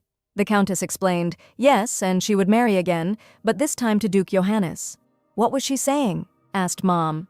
So far, only my mother knew about this, and my father must not find out about this under any circumstances. Every time Rebecca made that face, she got everything after that. She said it in all seriousness. The mother agreed and asked her daughter what she needed to do. And then Rebecca asked her mother if she wanted to go into business. But that night, Rebecca still couldn't sleep peacefully. Madame Canna, who was guarding the peace, asked if she was very stuffy. A little, Rebecca admitted awkwardly. She felt stuffy from being in the room all the time. Then the maid suggested that she take a walk, but Rebecca couldn't walk, and even if she could, Jeffrey would never let her out. So that's the thing. Having said this, Canna came closer and lifted the lady into her arms, like a trained knight. Rebecca was confused by the maid's gesture and asked Canna in shock. The girl explained to Rebecca that hounds don't walk around here at this time. She checked the area and there was no one nearby. With the girl in her arms, Canna jumped from the second-floor window of Rebecca's room. And having landed, she asked where she would like to go. Now it will be her feet. Rebecca was embarrassed by such devotion and dedication, telling her to move towards the lilac garden. They were silent the whole way, and now she asked Canna why she didn't ask anything. Canna asked what she was talking about, Rebecca replied, about the conversation she had with her mother today. Because, the servant replied, she completely trusted her, Madame Rebecca. Whatever choice she made, and even if she decided to go to hell. Canna had already vowed to follow her, she explained to Madame Rebecca. The Countess pressed closer to her man, hugging him in gratitude. After walking a little further, Canna suggested that they rest here for a while and sat Madame down on a bench. Suddenly I heard an uncharacteristic rustling of leaves and branches and tensed up, noticing a silhouette. It was definitely one of the hounds. Canna reported to Madame that there was someone here. The man did not hide his identity for long. He took off his hood and came out from behind the bushes. Greeting Madame and wishing her good evening, he looked her over from head to toe. Rebecca immediately recognized the man, Robert Crowley, and asked what he was doing there. Did he really eavesdrop on you? The man replied. It was an accident. The moonlight was so beautiful today that he went out for a walk. What a faithful servant, she remarked, working until such a late hour, but Robert was simply strolling in the garden. It wasn't work, just a moment's rest, but Rebecca explained to Crowley that she wasn't stupid at all. And she also said that she knew perfectly well that all the servants in the mansion were watching her. She asked him not to make such a face. She had no desire to reproach her. After all, he was simply doing the job given to him. Since that was the case, she suggested enjoying the moonlight together. She had long wanted to talk to Crowley. The man said his name was Robert. Why, she asked. Did she not like the last name? But that was not the point. Rebecca gasped and said, "Blood bonds are so cruel. To despise even being called by that name, and yet to become a hound to save them." Robert asked worriedly what she knew, but in fact Rebecca didn't know all that much. For example, the fact that he came from an ancient line of followers of Kadir, and the fact that his family is now in Jeffrey's hands. But she could help him. Robert Crowley, before her return, was killed by Jeffrey due to a misunderstanding that he was not in love with her. On the day of the funeral, Robert's family came and they had owl eyes on their foreheads, meaning that their entire family were followers of Kadir, and that scar on Robert's forehead was probably to hide a tattoo. As a child, she heard from her father the story of the persecution of Kadir's followers. In an empire where the main religion is the goddess Daphne, followers of the faith tried not to show tattoos with owl eyes. Because for some time now, owl eyes have become a symbol of misfortune, and Robert's weak spot is most likely his belonging to this faith. The grinning man asked Madame Rebecca if she would save him. "Where are you looking?" Canna answered sullenly. "Take away your dirty gaze before she gouges out his eyes." Rebecca told Canna that she was fine and didn't seem trustworthy right now. She asked her to better hand her a pen and a piece of paper, and after writing something on it, she handed over the package. "What is this?" the man asked warily. This was what he had been looking for, a clue to where his family was, and if he wanted it, it would help him protect them. "And she wants him to believe it?" Robert asked. He had had enough of such threats from the Count. He told her not to try to clumsily imitate him. But even so, Rebecca insisted that the hound take the hint from her. Taking it, he asked what she would do if he betrayed her, why she gave him the information first. Because she believed Robert, he was a follower of Kadir, she knew that Kadir's followers do not lie or betray. Robert had been warning Madame Rebecca restlessly that she could not trust people so easily, proof that at 15 he had renounced his faith and left his family. But it wasn't just about teaching. She knew that Robert had been secretly helping her all this time. Even if he betrays her, it doesn't matter. She will simply feel that she repaid his kindness with this information. But will he really be able to calmly watch the Earl of Devonshire, who treated him so cruelly, live so happily?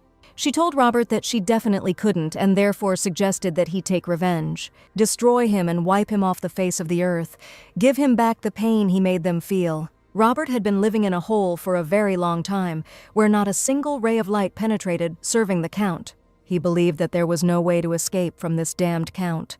But the thought of taking revenge on him inspired hope, and that same long-awaited ray of light. At that very moment, Robert dropped to one knee, kissed his mistress's wrist, and swore allegiance to Rebecca. Asked what he needed to do first, Rebecca asked him to find out information about the hounds. He asked to trust him with this, and so Rebecca already had 2 people on the side. The next morning, Robert gave her detailed information about the hounds, but the information itself was not there. Headmaid Grace Dungan. She has been here since the previous Earl's time, and is also not Geoffrey's person, but a member of the Devonshire family. She knows more of the Count's family's secrets than Geoffrey. She has the keys to all the rooms, so she is the first one to be lured away. But Grace is truly devoted to the Earl's family.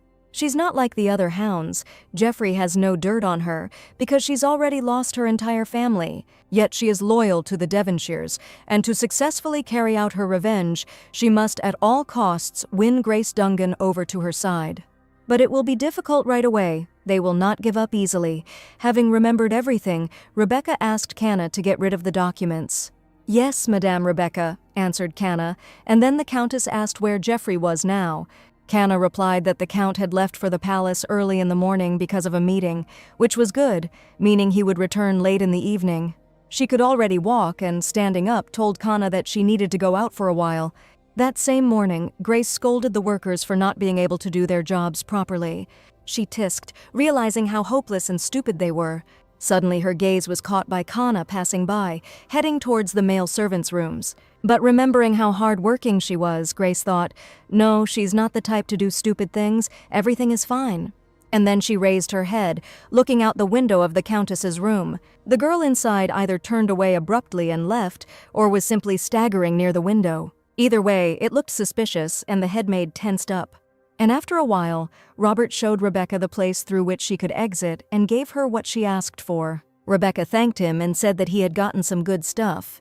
He was uneasy about this outfit, and Rebecca asked him how it looked, whether it suited her, saying that it was much more comfortable than a dress. He warned that she should return as soon as possible. The Count had gone to the capital and would return late, but who knows what might happen. She understood him and asked him to protect Canna, although in general, he said, she lay in bed all the time so no one would suspect. Then he would be here at the promised time, but things might not go according to plan. She must try not to show herself to the hounds in grace. Yes, thank you, Rebecca replied, finally leaving the estate through the hole in the wall. Rebecca took a deep breath. She hadn't felt such freedom in a long time. She had thought she would never get out of Devonshire Manor again, and now that she was out, it seemed so small.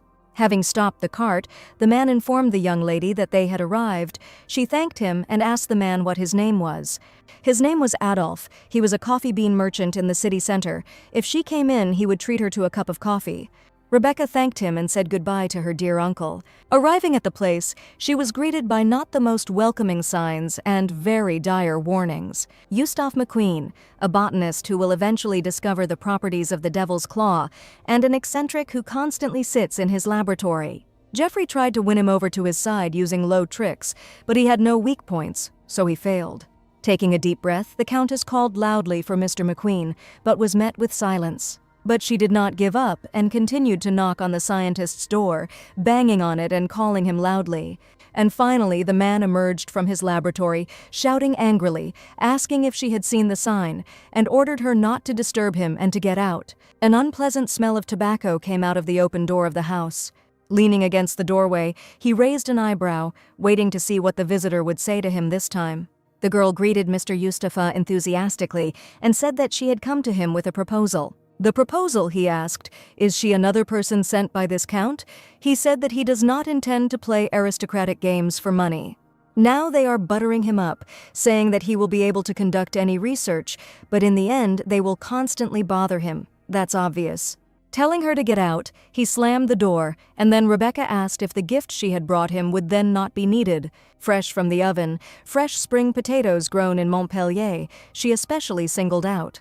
Hearing her favorite phrase, Eustace, like a faithful dog, asked what she was doing there and why she wasn't coming in, and ran over for a treat. How did he manage to find good potatoes? Today's potatoes are so heavily modified that they lose their original taste. Looking around, she realized that she had arrived on time. There were books related to the Devil's Claw on the table. After finishing his potatoes, Eustace asked her what her proposal was. He seemed very interested in the Devil's Claw.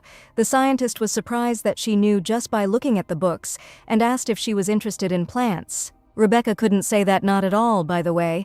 It's a pity that such precious plants are abandoned like this. She saw the spotted leaves here and asked if the temperature was not right. Eustace asked. Now he changed tactics. He sent a specialist to reproach him, but unfortunately she had no relation to the count he was talking about. Then who is this high-ranking gentleman? Perhaps, she answered, he is very high-ranking, and perhaps not. What did she mean? Rebecca replied. In any case, it didn't matter to him. He was probably more interested in what she could give him, but no one could give him what he wanted. Then the girl told him about her plans, to start with building him a huge greenhouse, but almost everyone had suggested that. But then she explained that she would build it in Montpellier and asked whether it would still be the same as the others. And noticing his interest, she asked, well, is he ready to talk now? Montpellier had noble soil and was a paradise for botanists, but the land was incredibly expensive. She didn't care what kind of research he would conduct. Eustace asked if she was really ready to do this. What were the conditions? Rebecca cleared her throat dry, and asked if he could offer her some tea first. Eustace immediately came to his senses, realizing that he had been impolite to the guest, and asked her to wait a minute. As the man ran away, Rebecca's gaze was caught by an open book nearby. When he put the dried Devil's Claw into the dirty water, he saw the boiling water become clear. So he had already discovered the properties of the Devil's Claw back then, but it seems he never solved the problem. He prepared some cold herbal tea for himself and his guest and returned. Wetting her throat, Rebecca, unexpectedly for the botanist, asked, because he needed a test subject. How is she? McQueen asked worriedly. She confessed while he was gone. She read his notes and apologized for being rude.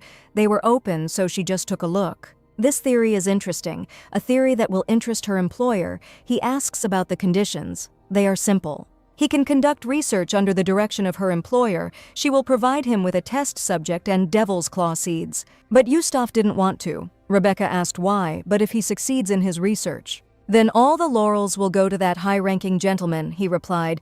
He had seen countless colleagues who were abandoned like that. But he didn't have to worry about that. Her employer was already famous, so he wasn't interested in such petty fame.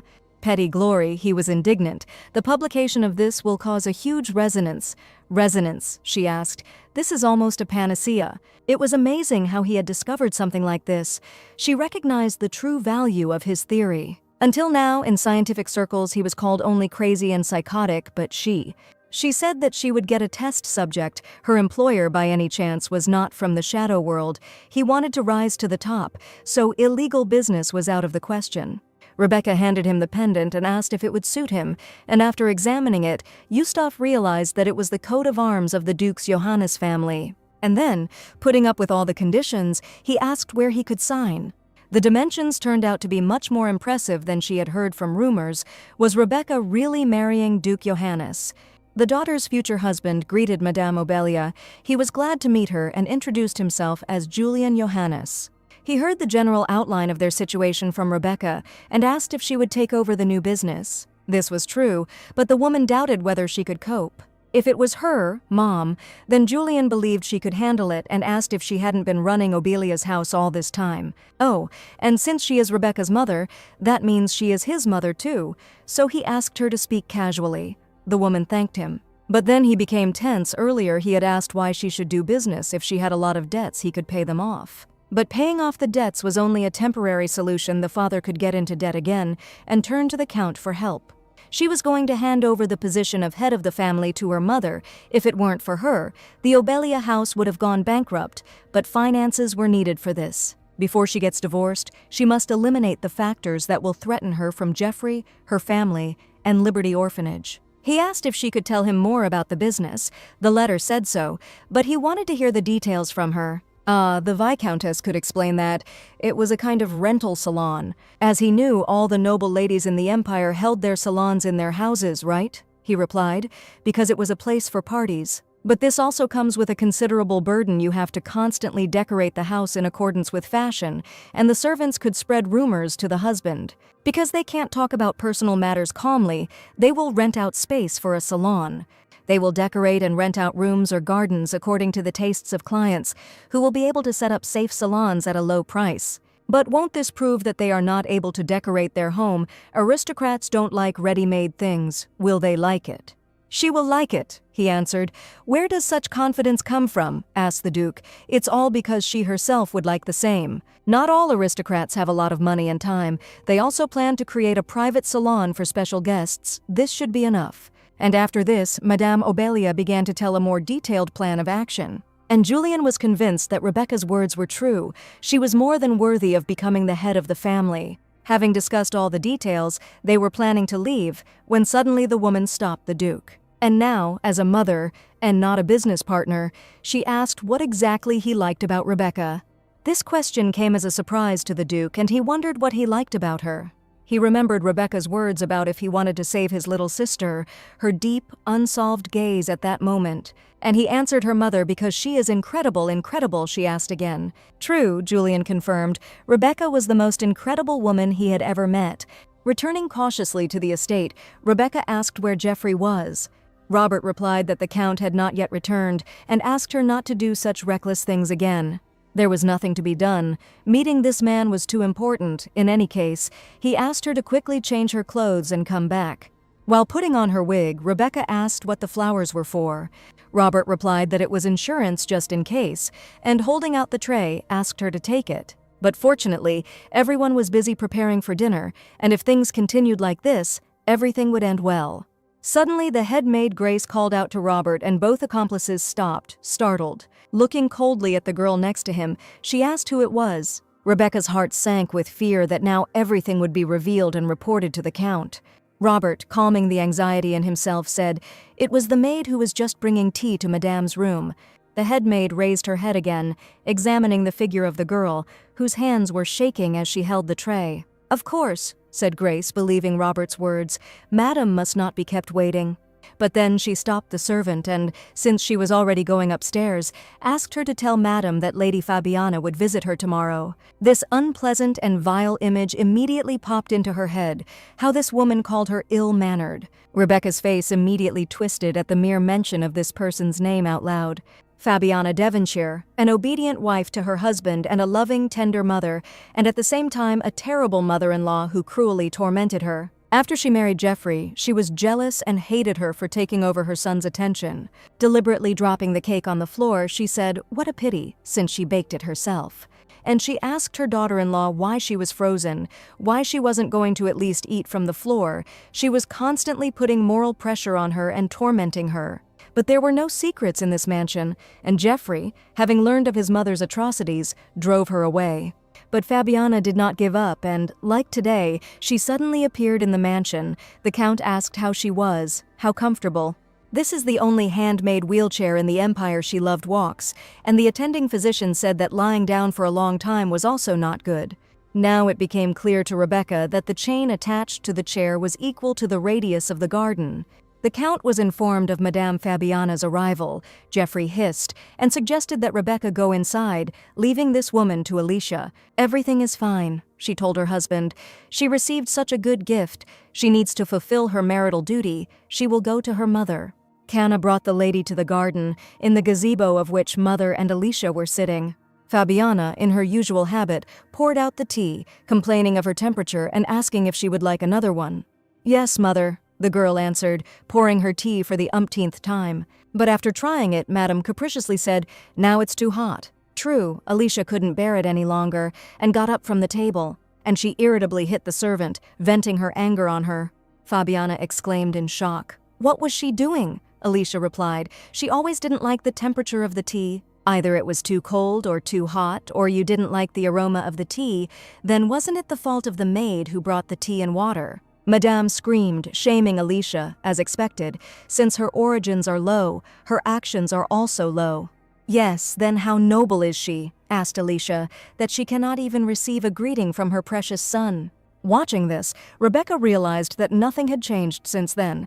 Fabiana tried to break her daughter-in-law so that she, God forbid, would not advise her son to leave her. Now the target has simply changed. Finally, their quarrel was interrupted by Rebecca greeting her mother, whom they had not seen for a long time. The woman groaned and approached Rebecca. She heard that she was injured, yes, but the wounds were not serious. She answered and asked what happened. The Countess explained that she heard raised tones, and the frightened madam replied that it was nothing special, he was just teaching her manners. "That's how it is," she asked, and told Alicia that she needed to behave more restrained and respectful with her mother. She is, after all, the mother of their common husband. Isia tensed up, not understanding why she was standing up for this woman. As a result, everything calmed down and the tea party continued quietly, until Rebecca drank an hour with a strange aftertaste. Without taking a sip of tea, Geoffrey's mother looked at her sideways. Looking back, she saw that Alicia had not yet sipped the tea, and she deliberately pulled the tablecloth in order to drop Alicia's cup, but instead of simply dropping it, the girl spilled it all over herself. "Oh my God!" Rebecca exclaimed in shock and begged Alicia to forgive her. "Rebecca!" Alicia shouted angrily at her and asked if she did it on purpose. "Why would she do such a thing?" asked the first wife, and said that burns leave scars for a long time, advising her to hurry. Alicia ran screaming, calling for the maids to quickly prepare the ointment. Apparently, Madame was unhappy with this behavior of her first daughter-in-law. As she had expected, Rebecca said anxiously. "What had she expected?" asked Fabian.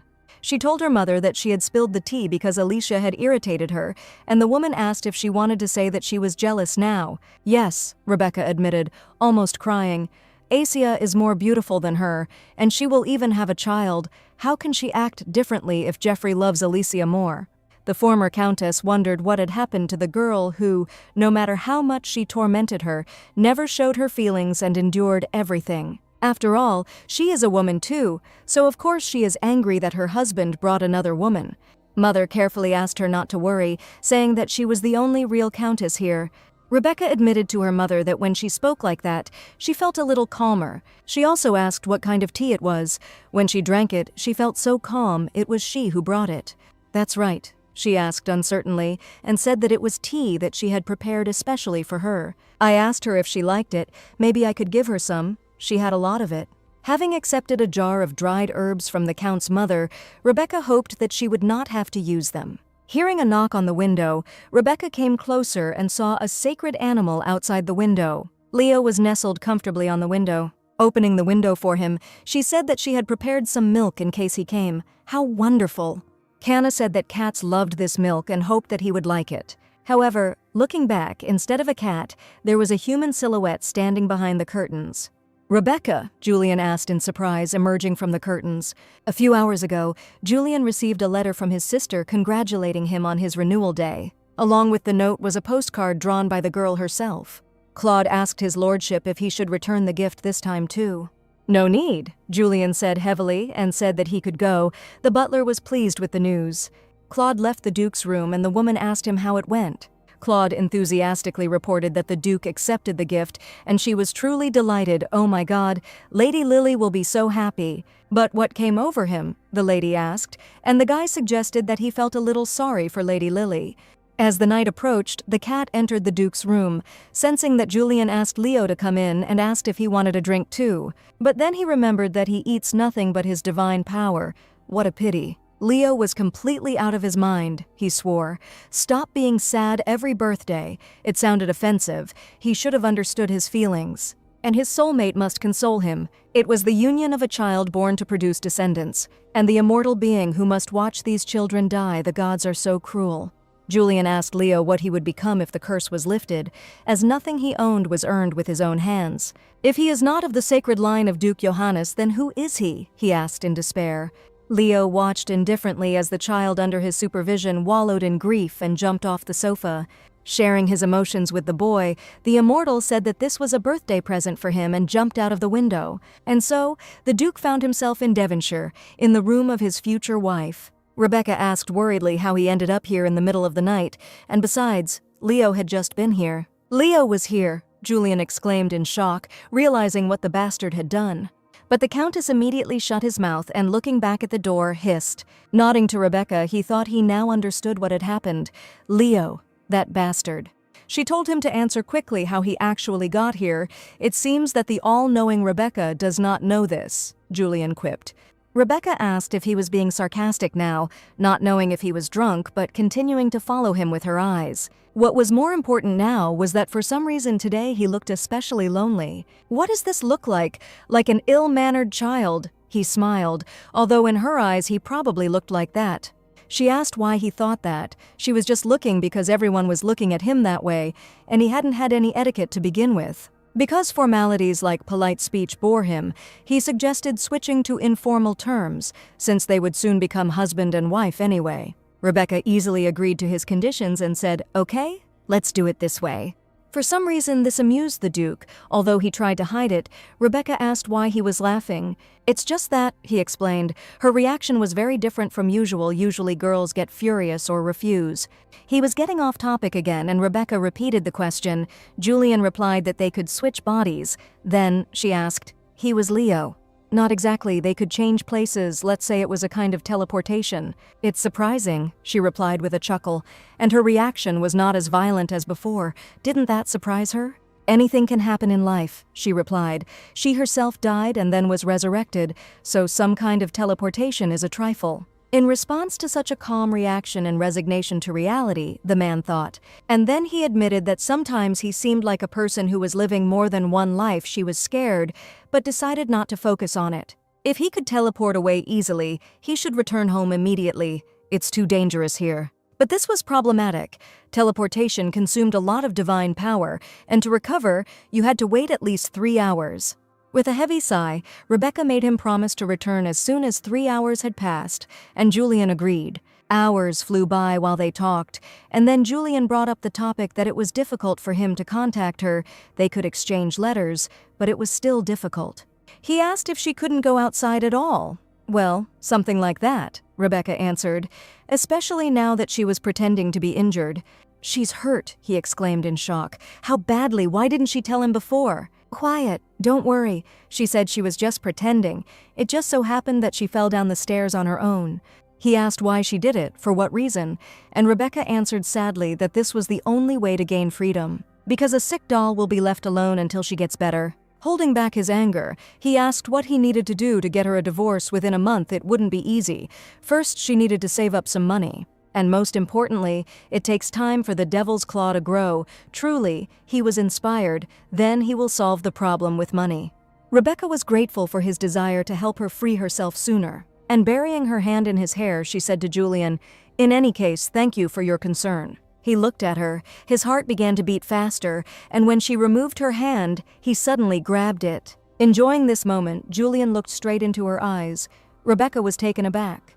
She looked at that beautiful face in front of her and couldn't help but succumb to temptation. This atmosphere, Rebecca thought with a gasp, not taking her eyes off him. How dangerous, she thought, but she didn't push Julian away from her.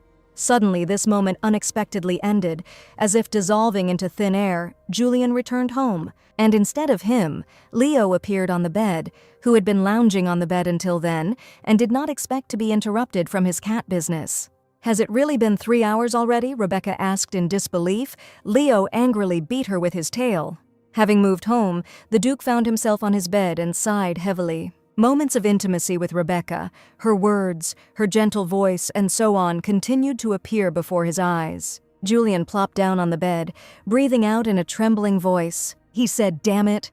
The next day, Claude sorted things out by identifying the framed person of the head of the trade guild. As he promised, the company was registered in her name, Tanya Chenister.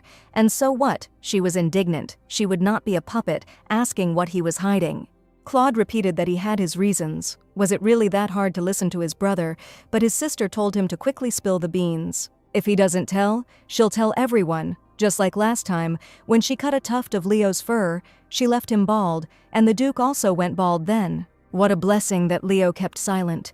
If she tells the Duke about this, Claude screamed, he will say everything, so please, just not this. And asking his sister to listen carefully, he told the details of the case. The Count told Rebecca that he felt uneasy leaving her alone because she was hurt. If anything happened in his absence, she should inform the head maid immediately. Rebecca agreed. And turning to Alicia, he said that if she suddenly decided to do something bad in his absence, then she should abandon this idea. "What are you saying?" she answered his husband.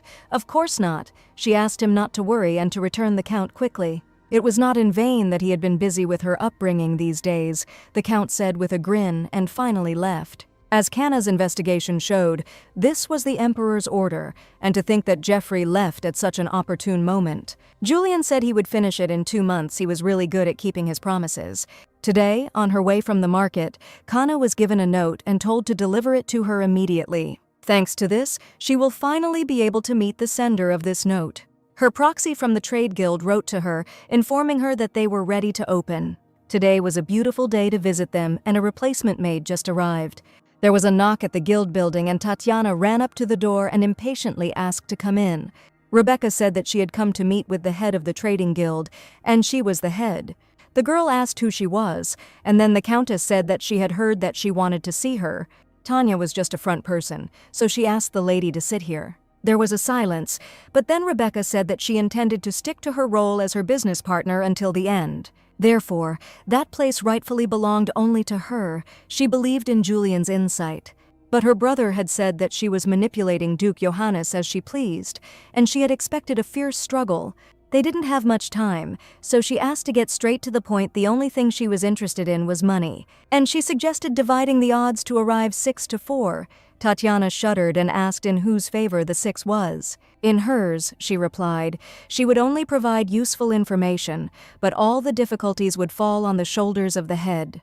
She agreed, but was curious about what this exclusive information was. Perhaps it would be easier with her than she thought.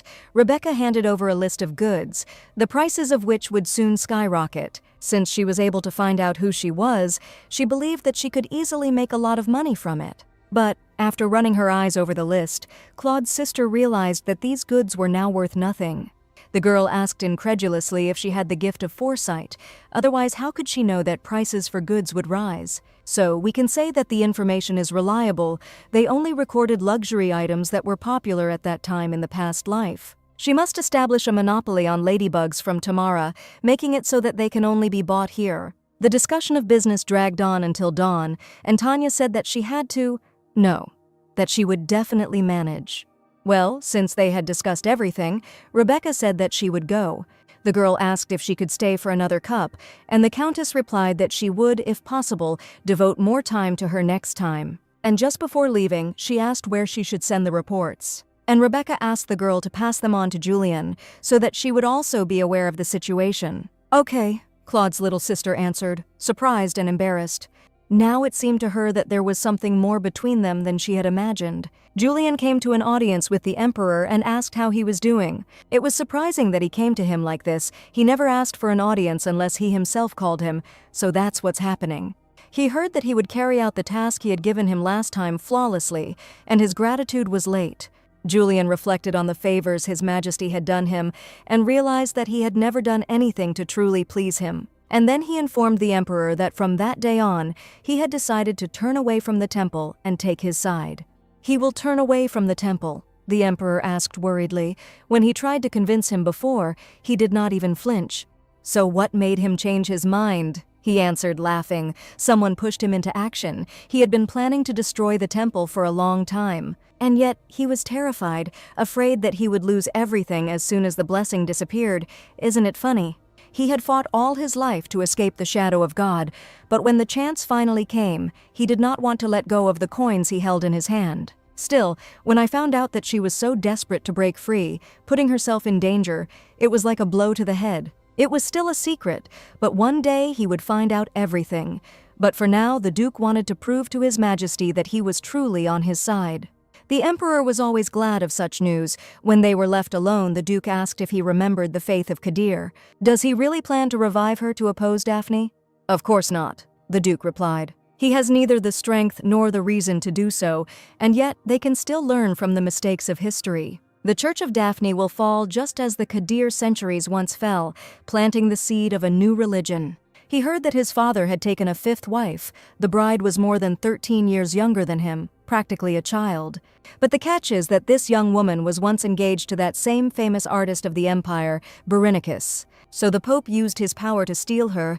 The Emperor asked what he planned to do with it. Using his paintings to sow seeds, Duke Johannes explained. Pictures that expose the vile deeds of the Pope and his clergy will sow distrust throughout the country. And for this he will need His Majesty's Mont Blanc Club, the Duke said. After this there will be no turning back. It was inevitable, he told Claude. In fact, he wondered why he had put it off at all. Then the Duke looked out the window and noticed a familiar silhouette in the middle of the crowd. Rebecca, looking at the girl, he asked. The girl left her son in the kindergarten, relying on the teacher, and the son asked her to earn a lot of money. But as soon as Margaret entered the bakery, the man said that she was just in time. She had a visitor. The girl looked around in fear at the sound of footsteps. And then she saw her friend, Lady Rebecca, greeting Margaret. Looking around the room, Rebecca said what a wonderful place she had. Margaret didn't know why she came, but she informed the lady that this was her workplace, and her unannounced visit put her in an awkward position. Rebecca apologized. It was the only way to slip out of the estate, and, frankly, if she had arranged a meeting, she doubted that she would have accepted it. In the past, Margaret kept her distance and wanted nothing to do with her, but recently she learned about her past thanks to Canna. The statue of the goddess in the Hall of Light at the Earl of Devonshire's residence was actually a family heirloom passed down through Margaret's line. But when Geoffrey desired her, Baron Gideon refused to give her up, and the Count burned their entire estate to the ground. In that merciless fire, the only survivors of the Gideon family were Margaret and the unborn child in her womb, and Rebecca understood perfectly well why she didn't like her. But she asked if she could look at her here, not as a member of the Devonshire family, but as Rebecca.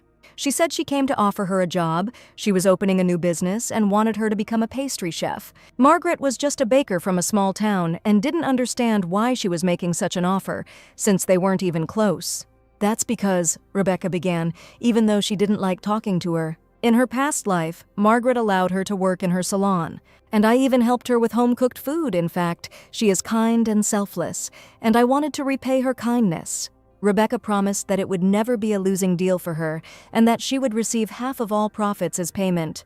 Rebecca guaranteed Margaret that she would not regret joining forces with her. It was difficult for Margaret to give an answer quickly, but still.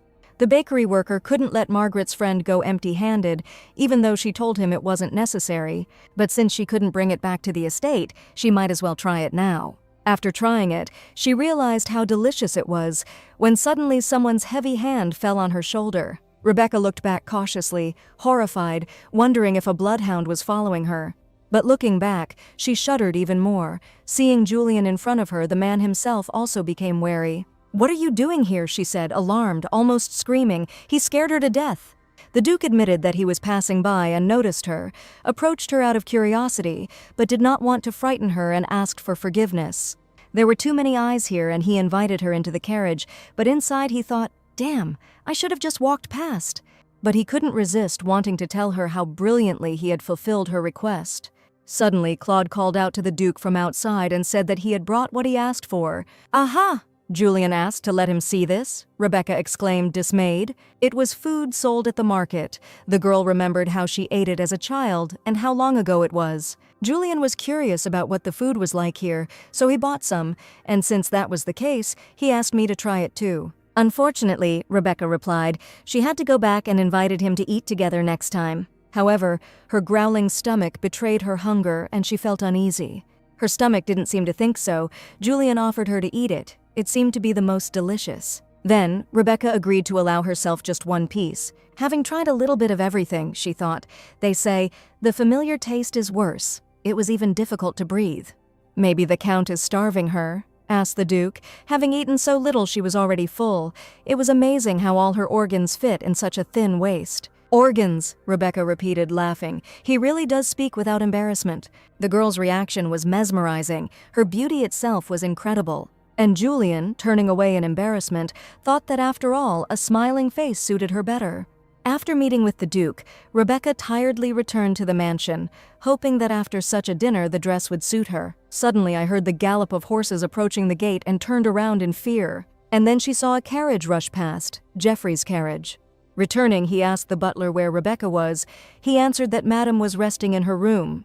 He asked if he should tell her that he had arrived. No, there was no need. Geoffrey waved him off. He would get up himself. Emperor, what is he even thinking about? The Duke thought angrily. To create a picture that insults the deity. Something strange was happening around. Why was he dragging him into this adventure, he thought, and heard a knock on the door. He tensed up. Someone entered Rebecca's room. If it was a servant, he would have greeted him first. But as soon as the man cautiously entered the room, Rebecca pounced on him, as if she had been waiting for a long time.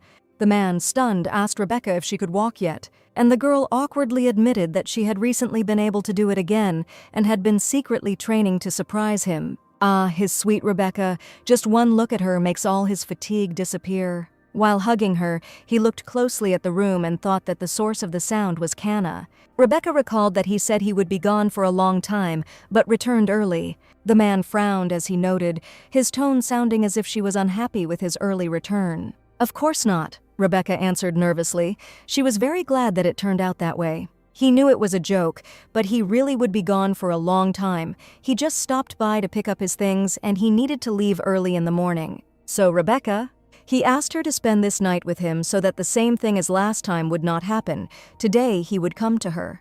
Geoffrey expected to spend the night with his wife, and Rebecca's heart was pounding wildly with fear, and her brain was working hard to avoid it. Suddenly the Count sneezed loudly without understanding why, and as he was leaving he said, "Well then, let's wait a little longer," and the door slammed shut. As soon as Geoffrey left, Rebecca fell to her knees in devastation, and Canna rushed to her. Madame said she was fine, even though she was a little late, and asked if she was worried, apologizing to Canna. "No," Canna answered worriedly, "but if it continues like this..." But then they were interrupted by a voice from the closet. Canna apologized to Susan. Because things went wrong, she forgot about her. "Everything is fine," answered the girl dressed as the fake Rebecca. The Countess asked if she had been caught during the day. Yes, Canna answered, taking it out of the closet. No one noticed that Susan had changed into Lady Rebecca. Rebecca thanked Susan, as she promised. She gives her the necklace that she wears. The girl thanked Madam. But nevertheless, today, Rebecca achieved all her goals and even met with Julian. She hadn't had such a pleasant dinner for a long time. But, having caught herself thinking this, the girl realized, trouble. This feeling is a little dangerous. Late in the evening, Jeffrey thought about the smell of sweat. Rebecca definitely smelled of sweat. As long as she lived in this mansion, she should have no reason to sweat. Besides, he noticed more than once that she strangely avoided his gaze and looked at him coldly. Strangely enough, they did not receive any strange reports from the servants. Right, he realized. It all started with that victory banquet, and Rebecca's attitude had changed since then. She acted like she wanted to leave him. Damn, the Count was worried about his doll. To be prepared for the unexpected, it doesn't hurt to be prepared. He rang the bell to summon the head maid, and Grace appeared immediately. And then the Count asked her if she remembered what he had done a long time ago. It seemed it would be needed much sooner. As night approached, he came down from the 3rd floor, heading to his first wife's room. However, in the dark corridor I came across Alicia, who was still awake at that hour. Alicia said she could feel the baby moving. He must have sensed his father had returned. Didn't he also want the child to hear his father's voice? She asked, squeezing the Count. How strange, Jeffrey thought, stunned. Had Alicia always been this beautiful? He first met Alicia in a village on the border, where he came in search of an artist. A thrifty girl, she looked quite pleasant to look at, but it was just a passing fancy, that's all. He didn't make any promises to her for the future. But soon his own wife brought a girl to him, wanting to introduce her to him. He again met the girl with whom he spent the night. She happily met the Count. To his surprise, Alicia turned out to be a much more persistent woman than he thought. Even when she became a maid in this house, she wondered if he didn't think she was beautiful. True, it was just curiosity, but then he heard that she was pregnant. Then he felt like she had stolen the child he and Rebecca were supposed to have. But now he thought that he could love this child. It was strange, he thought as he looked at the Countess's room, but right now it wasn't Rebecca. But even so, he invited Alicia to come into the room. Canna, having listened to the conversation, reported to Lady Rebecca that, as she had said, the Count had entered Alicia's room. So, Rebecca thought with a sigh of relief, Alicia had taken that advice today. She wanted to get it anyway, so she should actively use what she has. It was something that she didn't have, but she asked what it could be. Now, for a whole month, he will leave on the orders of the Emperor, and when he returns, the world that Jeffrey created will already begin to collapse. Early in the morning, the wives went out to see Jeffrey off on a month-long business trip. Even earlier, Kana came to Jeffrey and reported that Lady Rebecca had been crying all night, looking for him. This reaction stirred Jeffrey's feelings, and he said that before leaving, he wanted to give something to his wives. The girls looked at their husband in surprise, anticipating what he wanted to give them. But then, since the girls' hands were shackled, Alicia started to get worked up, screaming at the Count. He said the head maid had the key and would only remove the handcuffs briefly in case of emergency. Well then, as a parting word, he told his wives to wait patiently for his arrival. Rebecca had a more submissive reaction, but she also deeply disliked having her freedom restricted. Robert arrived faithfully to Lady Rebecca and reported that he had returned. Rebecca asked if there was any progress. He noticed the handcuffs and thought that the Count's unhealthy obsession had flared up again. He failed to obtain the precise physical evidence the lady had mentioned. However, he found someone who could provide information, a man who had escaped from the island. The place where Jeffrey holds the people he kidnapped hostage, a place from which they cannot escape, and from which even their families cannot find them. He heard a rumor about a madman who claims to have escaped from the island. Perhaps this man has the clue they are looking for. But he missed it. If she gave him time, he would definitely find it. It was a pity, thought Rebecca. She hoped that he would bring a clue about the island. Deciding to take a different route, Rebecca turned to Robert and asked if he was a good liar. "Excuse me?" he asked, and then Rebecca gave the order to spread the rumor among the hounds. "The rumor is that she is a saint. She has received God's grace and can see the future. She can also clearly see the past," she said, phrases that should be spread. At the same time, Yustafa's greenhouse research achieved success, and he trembled with happiness, not believing it. At last, he exclaimed, not daring to rejoice enough, he would be free from the Duke's irritating moralizing. A month ago, Julian provided excellent research facilities for free. The Duke asked him not to worry about anything else and to concentrate on his research. As a result, he encountered servants bringing delicious food and the kindness of the Duke, who was ready to help. And just being here, Yustaf understood that this place was paradise. When he signed the contract, he was worried about the bad reputation he had about his bad character, but it seems like it was all just rumors. Suddenly, his sleep was interrupted by a loud slam of the door. The fury in the slam could be felt even from a distance. As the Duke approached, he asked if he had time to sleep now, which Yustaf asked. He was about to take a short nap after a sleepless night when the Duke gave him a 2-month deadline. He had to grow the devil's claws in 2 months before they could be used. And with such a sudden visit from the Duke, Yustafa's hell came to this heavenly place. He became enraged and pestered him constantly. Several days were downright unbearable, without sleep or food. Now he had definitely decided that all the rumors he had heard were an embellished version. All aristocrats were the same. If it weren't for the contract, he would have left long ago. But now, the genius Yustaf has done it, and in just a month, now he will wipe the nose of this Duke who tormented him. He mentioned the devil, and here he came abruptly. Straight away, he asked if the devil's claws were ready. Yes, he answered tiredly, but joyfully, and asked the Duke if he wanted to check.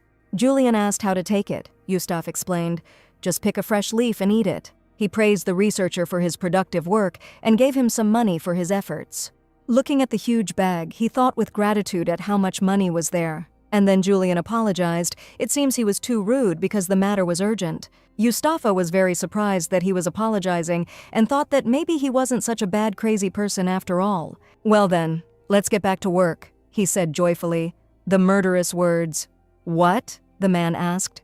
"Isn't the research into the devil's claws finished?" The Duke asked what he was saying. He still had a lot to research. Did he know about the rose grape? "Is this really the same variety that the Count patented?" "Yes," the Duke replied. "Research a way to make this grape poisonous. The deadline is a week." And yet, he is simply crazy, the devil, Yustaf thought in horror. This man is the devil. The Hound asked Robert how the surveillance of Madame was going. There was nothing to report, but during the surveillance he realized something. He asked if the lady was a saint by any chance, the third one asked him. Robert asked if he remembered how last time, while working in the mansion, he was struck by lightning. It happened a few minutes after Madame said so. Madame could see the future. She must be a saint.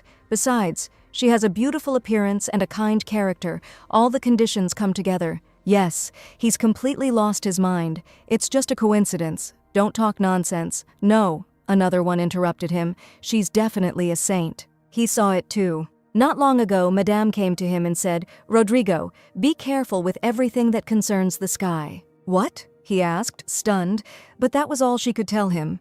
And as she was leaving, she asked Canna, or perhaps herself, why the gods send trials to good people. And, literally the next moment, a vase almost fell on him. It's good that the servant shouted, warning him.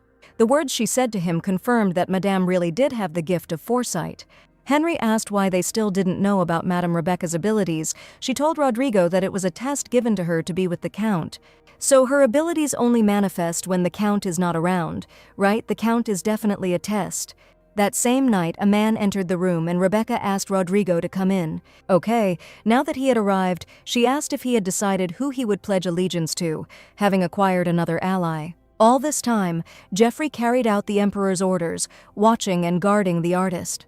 He thought with disappointment about what he was doing. He thought that he had been put in charge of watching the artist, but in fact he himself became a prisoner. Flopping tiredly onto the bed, he said, "This is no different from exile." He took out a locket with a picture of his wife. Rebecca had finally recovered, and he had to waste time in such a place. He needed to pass the time somehow, and then he noticed a canvas located in the corner. After some time, an artist came to him and noticed that Geoffrey was drawing Madame. He looked encouragingly at his supervisor's work, waiting for an answer, without criticizing himself. Geoffrey awkwardly covered his work and replied, he didn't draw it to show anyone. If there is no one to look at the painting, it is as good as dead, and notice the presence of talent in the Count in this area. Compared to the teacher's work, this is just trash. But how could he say that about a painting that had so much love put into it? The artist asked. The Count, alarmed, asked, "Wait, but how did you know that he was drawing Rebecca? Are there any artists who don't know the Countess? How many artists have wanted to make her their muse since childhood?" And indeed, he said thoughtfully, looking at the Count, Geoffrey, frightened, asked what he was doing. Madame and the Count are very similar. He has a beautiful face that an artist like him would want to paint. The wrinkles on the forehead are also in ideal proportions. And the eyes are like the sea, clear and transparent, and the nose. But then Geoffrey interrupted him, swinging and shouting, "Stop it. He is not a work of art. What kind of rude behavior is this?" "Okay, no," the artist replied, but instead he asked to listen to his request. Since he agreed to paint, locked in this place, he had to learn something in return. He asked to become his muse. "What?" the Count asked, stunned, and Berenice asked if he wanted to become the main character of the greatest masterpiece. Geoffrey shouted and asked if he was now asking him to be a model for a blasphemous painting, if he looked like a fool. Berenice asked how many people he thought would know that he was the model, and he didn't like to draw everything as it was. The man was serious and asked how he felt about his proposal. Geoffrey was excited to become a model for a painting by that same famous Berenice. Moreover, after taking a quick look at his work, he felt that it would be a masterpiece. It will probably be such a beautiful piece that it will be talked about for generations and will be captured on this greatest masterpiece. Yes, the work will still be published anonymously, and even if someone recognizes him, he will simply deny it. And even if it takes a little time, the artist grinned, having persuaded the Count. "Just think," this idiot agreed. Julian chuckled after reading Berenice's message.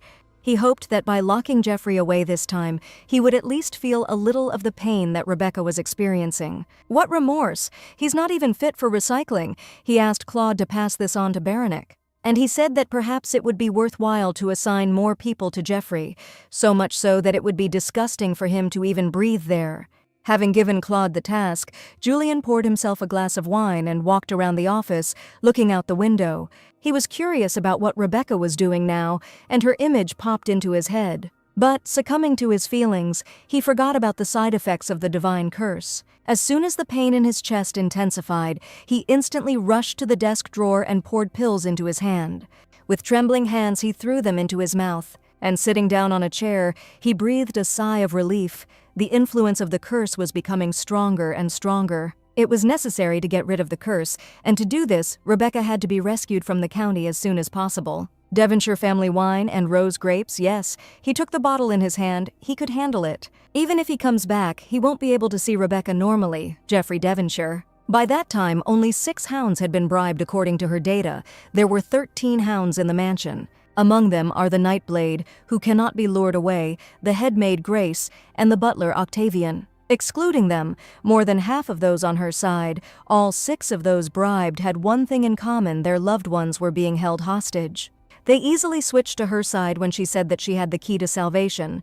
The problem was with the remaining 4. They say that 3 of them are in complex debt relationships, and she was unable to figure out the weakness of the last one at all. Rebecca thought seriously about what she should do with them. Suddenly, Alicia's cry was heard, saying that she was in pain and ordering that she be released immediately. The Count ordered not to remove the handcuffs unless absolutely necessary. Alicia screamed, "If this is not absolutely necessary, then what is?" "These handcuffs are lined with the highest quality silk, so unless you try to force them off, there won't be any scratches like that," Grace explained. But she was carrying the Count's air. She knew that excessive stress was harmful. She threatened the maid and ordered her release in a good way. This is an unspoken rule. She asked to follow them if she wants to continue to stay in this beautiful mansion. The Count gave her full powers to punish her if necessary, but taking into account her position, she will not do this. "You will regret what happened today," Alicia snorted indignantly and went into the room. Attentive Grace smirked, having gotten her way and rightfully feeling the power in this place. And she looked back at Rebecca, who had been watching them from the bottom floor of the stairwell all this time. Crossing paths with the Countess on the stairs, Grace warned Madame only twice. "What?" Rebecca asked, tense and anxious, not understanding why this was said. And then the maid explained she was talking about how many times she turned a blind eye to Madame's mistakes. The first time she tried to deceive her by dressing up as a maid. The second time she dressed up as Susan, went to the market and returned late. Did she really think that something could happen in the Count's mansion that she didn't know about? Rebecca swallowed hard, along with the rising apprehension. Goosebumps ran through her body and she asked if she should thank her for this. "No," Grace answered. When her daughter was unconscious due to an incurable disease, thanks to her, the madam who convinced the Count, she was able to see the last moments of her life. So, in gratitude for this, she decided to help her 3 times. Therefore, she will not report this rumor about the saint separately to the Count, she condescendingly informed. That wouldn't count as one of the wishes, so she didn't have to worry, for she was too perfect. This look seriously frightened her and transferred her to another person, as if. And without keeping silent, Rebecca said it bluntly, she speaks in the same manner as he does, as if she is the boss here. Is it possible the owners of this place are undoubtedly the Devonshires? She just has a special attachment to this place. Okay, Rebecca replied, clinking her chains. She will always be grateful for her devoted service. So, she asked as she left. She had one chance left to help her, right? And now knowing about this possibility, Rebecca told the woman not to forget about this promise. Entering the room, Rebecca heard a man's scream mixed with a woman's. How dare she? He told her to listen to him. Oh my God, Rebecca cried out in fear and called out to Canna, Julian, in a fierce struggle. And, breaking into a scream, she asked 2 of her faithful confidants what they were doing here. Upon seeing Rebecca, Julian immediately pushed Canna aside and ran up to her. He hid behind her like a child, not a grand duke, and asked if this woman was by any chance an escort knight. And Canna, seeing this man for the first time, angrily asked if she knew him. Rebecca sighed heavily and said that she would now formally introduce them. She introduced Julian to Canna, who, although she had the skills of a knight, was her maid. And Canna introduced Julian, the very same Duke Johannes. And after that she told them to shake hands and say that they were glad to meet each other. However, after the first impression of each other, they did not even want to touch each other. After wiping his hands, Julian told Rebecca that they needed to talk alone. It's impossible, Canna answered rudely, either jealous of Madame or despising the man she had chosen. Then the Countess hastened to reassure her friend. Everything was fine, she said. This man was not dangerous. Only in this case did Canna agree, but if anything happened, she asked her to scream immediately, and she would come running. Honestly, Rebecca begged, you better not come without warning, Julian apologized. It was urgent. What's the matter? The girl asked then. Devil's claw, Julian said with a satisfied grin. He raised it. True, Rebecca asked, stunned and impatient when he could bring it. Right now, the man proudly declared, looking at Panacea. Today we need to pick the leaves. This color, Rebecca exclaimed excitedly, and the shape of the leaf, it really is the devil's claw. The Duke drawled and asked, is that really all Rebecca asked in surprise? He pouted, saying, he had worked so hard to get it, so is this really all the gratitude he deserves? What? The girl asked uncertainly. What does he want? What do you mean? What? Julian asked, grabbing her hand. And hanging over Rebecca, as if flirting, he explained what they hadn't finished last time. Wait, she stopped him, embarrassed. They're not married yet. She knew he was in his prime now. What is she talking about? Julian asked, not catching up. And he explained that he wanted her to stroke him, and he put her hand on his head, and from such a desire, Rebecca fell into a greater stupor. And Julian, laughing, asked what she had imagined that made her face turn red. And what could she have imagined? She asked. The guy asked. But didn't she have any dirty thoughts? Why did she react so violently? But brushing aside the jokes, he basked in her hand on his head. Julian admitted that no one had ever stroked his head like that, and no one ever thanked him with such delight in their voice. After some tenderness and gratitude, Rebecca approached and sniffed the man, and he shuddered and asked what she was doing. There is no smell of alcohol. Did he really not get drunk this time? She was indignant. Unfortunately, the Duke replied, he is completely sober. Yustaf said, Julian passed on, that if she ate this, she would feel severe pain. That's right, knowing the properties of Panacea, Rebecca answered.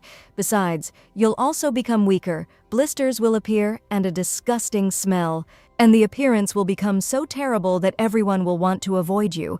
The Duke asked if she was afraid. But Rebecca had already sworn to herself that she would never run away again. She would either take revenge and see things through to the end, or die. Is there anything in that case that would make her hesitate? The girl asked. And having finished speaking, at that very moment she grabbed the devil's claw with her bare hands, tearing off several sheets of paper. If she touches it with her bare hands, Julian exclaimed worriedly. However, it was too late to stop Rebecca without a second's hesitation. She swallowed the Panacea sheets. Thank God, now that Jeffrey returns, I can safely avoid sharing my bed with him. What? Julian said, alarmed and frightened. Rebecca offered him a cup of tea. At such a time, no one would come into her room anyway. He was shaking with anger, and he said that he had just remembered that he needed to do something. Rebecca didn't even have time to answer, inviting him to stay for just a minute. At that very moment, instead of the Duke, Leo appeared in front of her, greeting the Countess. Rebecca sighed. He said that you need to wait 3 hours to change your appearance. The time has not passed yet. She asked sadly why Julian had lied to her that day. But I decided that it wasn't that important, and flopping down on the bed, I quickly fell asleep hugging Leo. That day she had a dream in which she walked endlessly through an endless tunnel. But she was not afraid, and in the end, she heard a voice calling her name. Rebecca! Rebecca! The name continued to ring in her ears, and the girl quickened her pace. And at the exit from the tunnel, she was illuminated by warm, blinding sunlight. When Julian approached her right in the flower field, sleep was a great help to her in coping with the pain that was developing from Panacea's poison. By that time, Leo had already left her through the open window, and the Duke had entered Berenice's house. He reasoned that if he killed Jeffrey right now, everything would become much easier. Rebecca would be able to avoid living with this daily pain, and if she became a widow, he would be able to marry her sooner. But he had no right to punish this bastard. Rebecca herself had to do it. Julian was about to leave without having done anything to the Count, when suddenly, in his sleep, he called Rebecca. Anger boiled inside him from the Count's unhealthy obsession. His fists itched, and he thought, Rebecca would understand this. A strong blow landed on Jeffrey's cheek, causing a loud scream to echo throughout the house. The Count, putting his cold hand to his cheek, looked out the open window in shock, not understanding what had happened.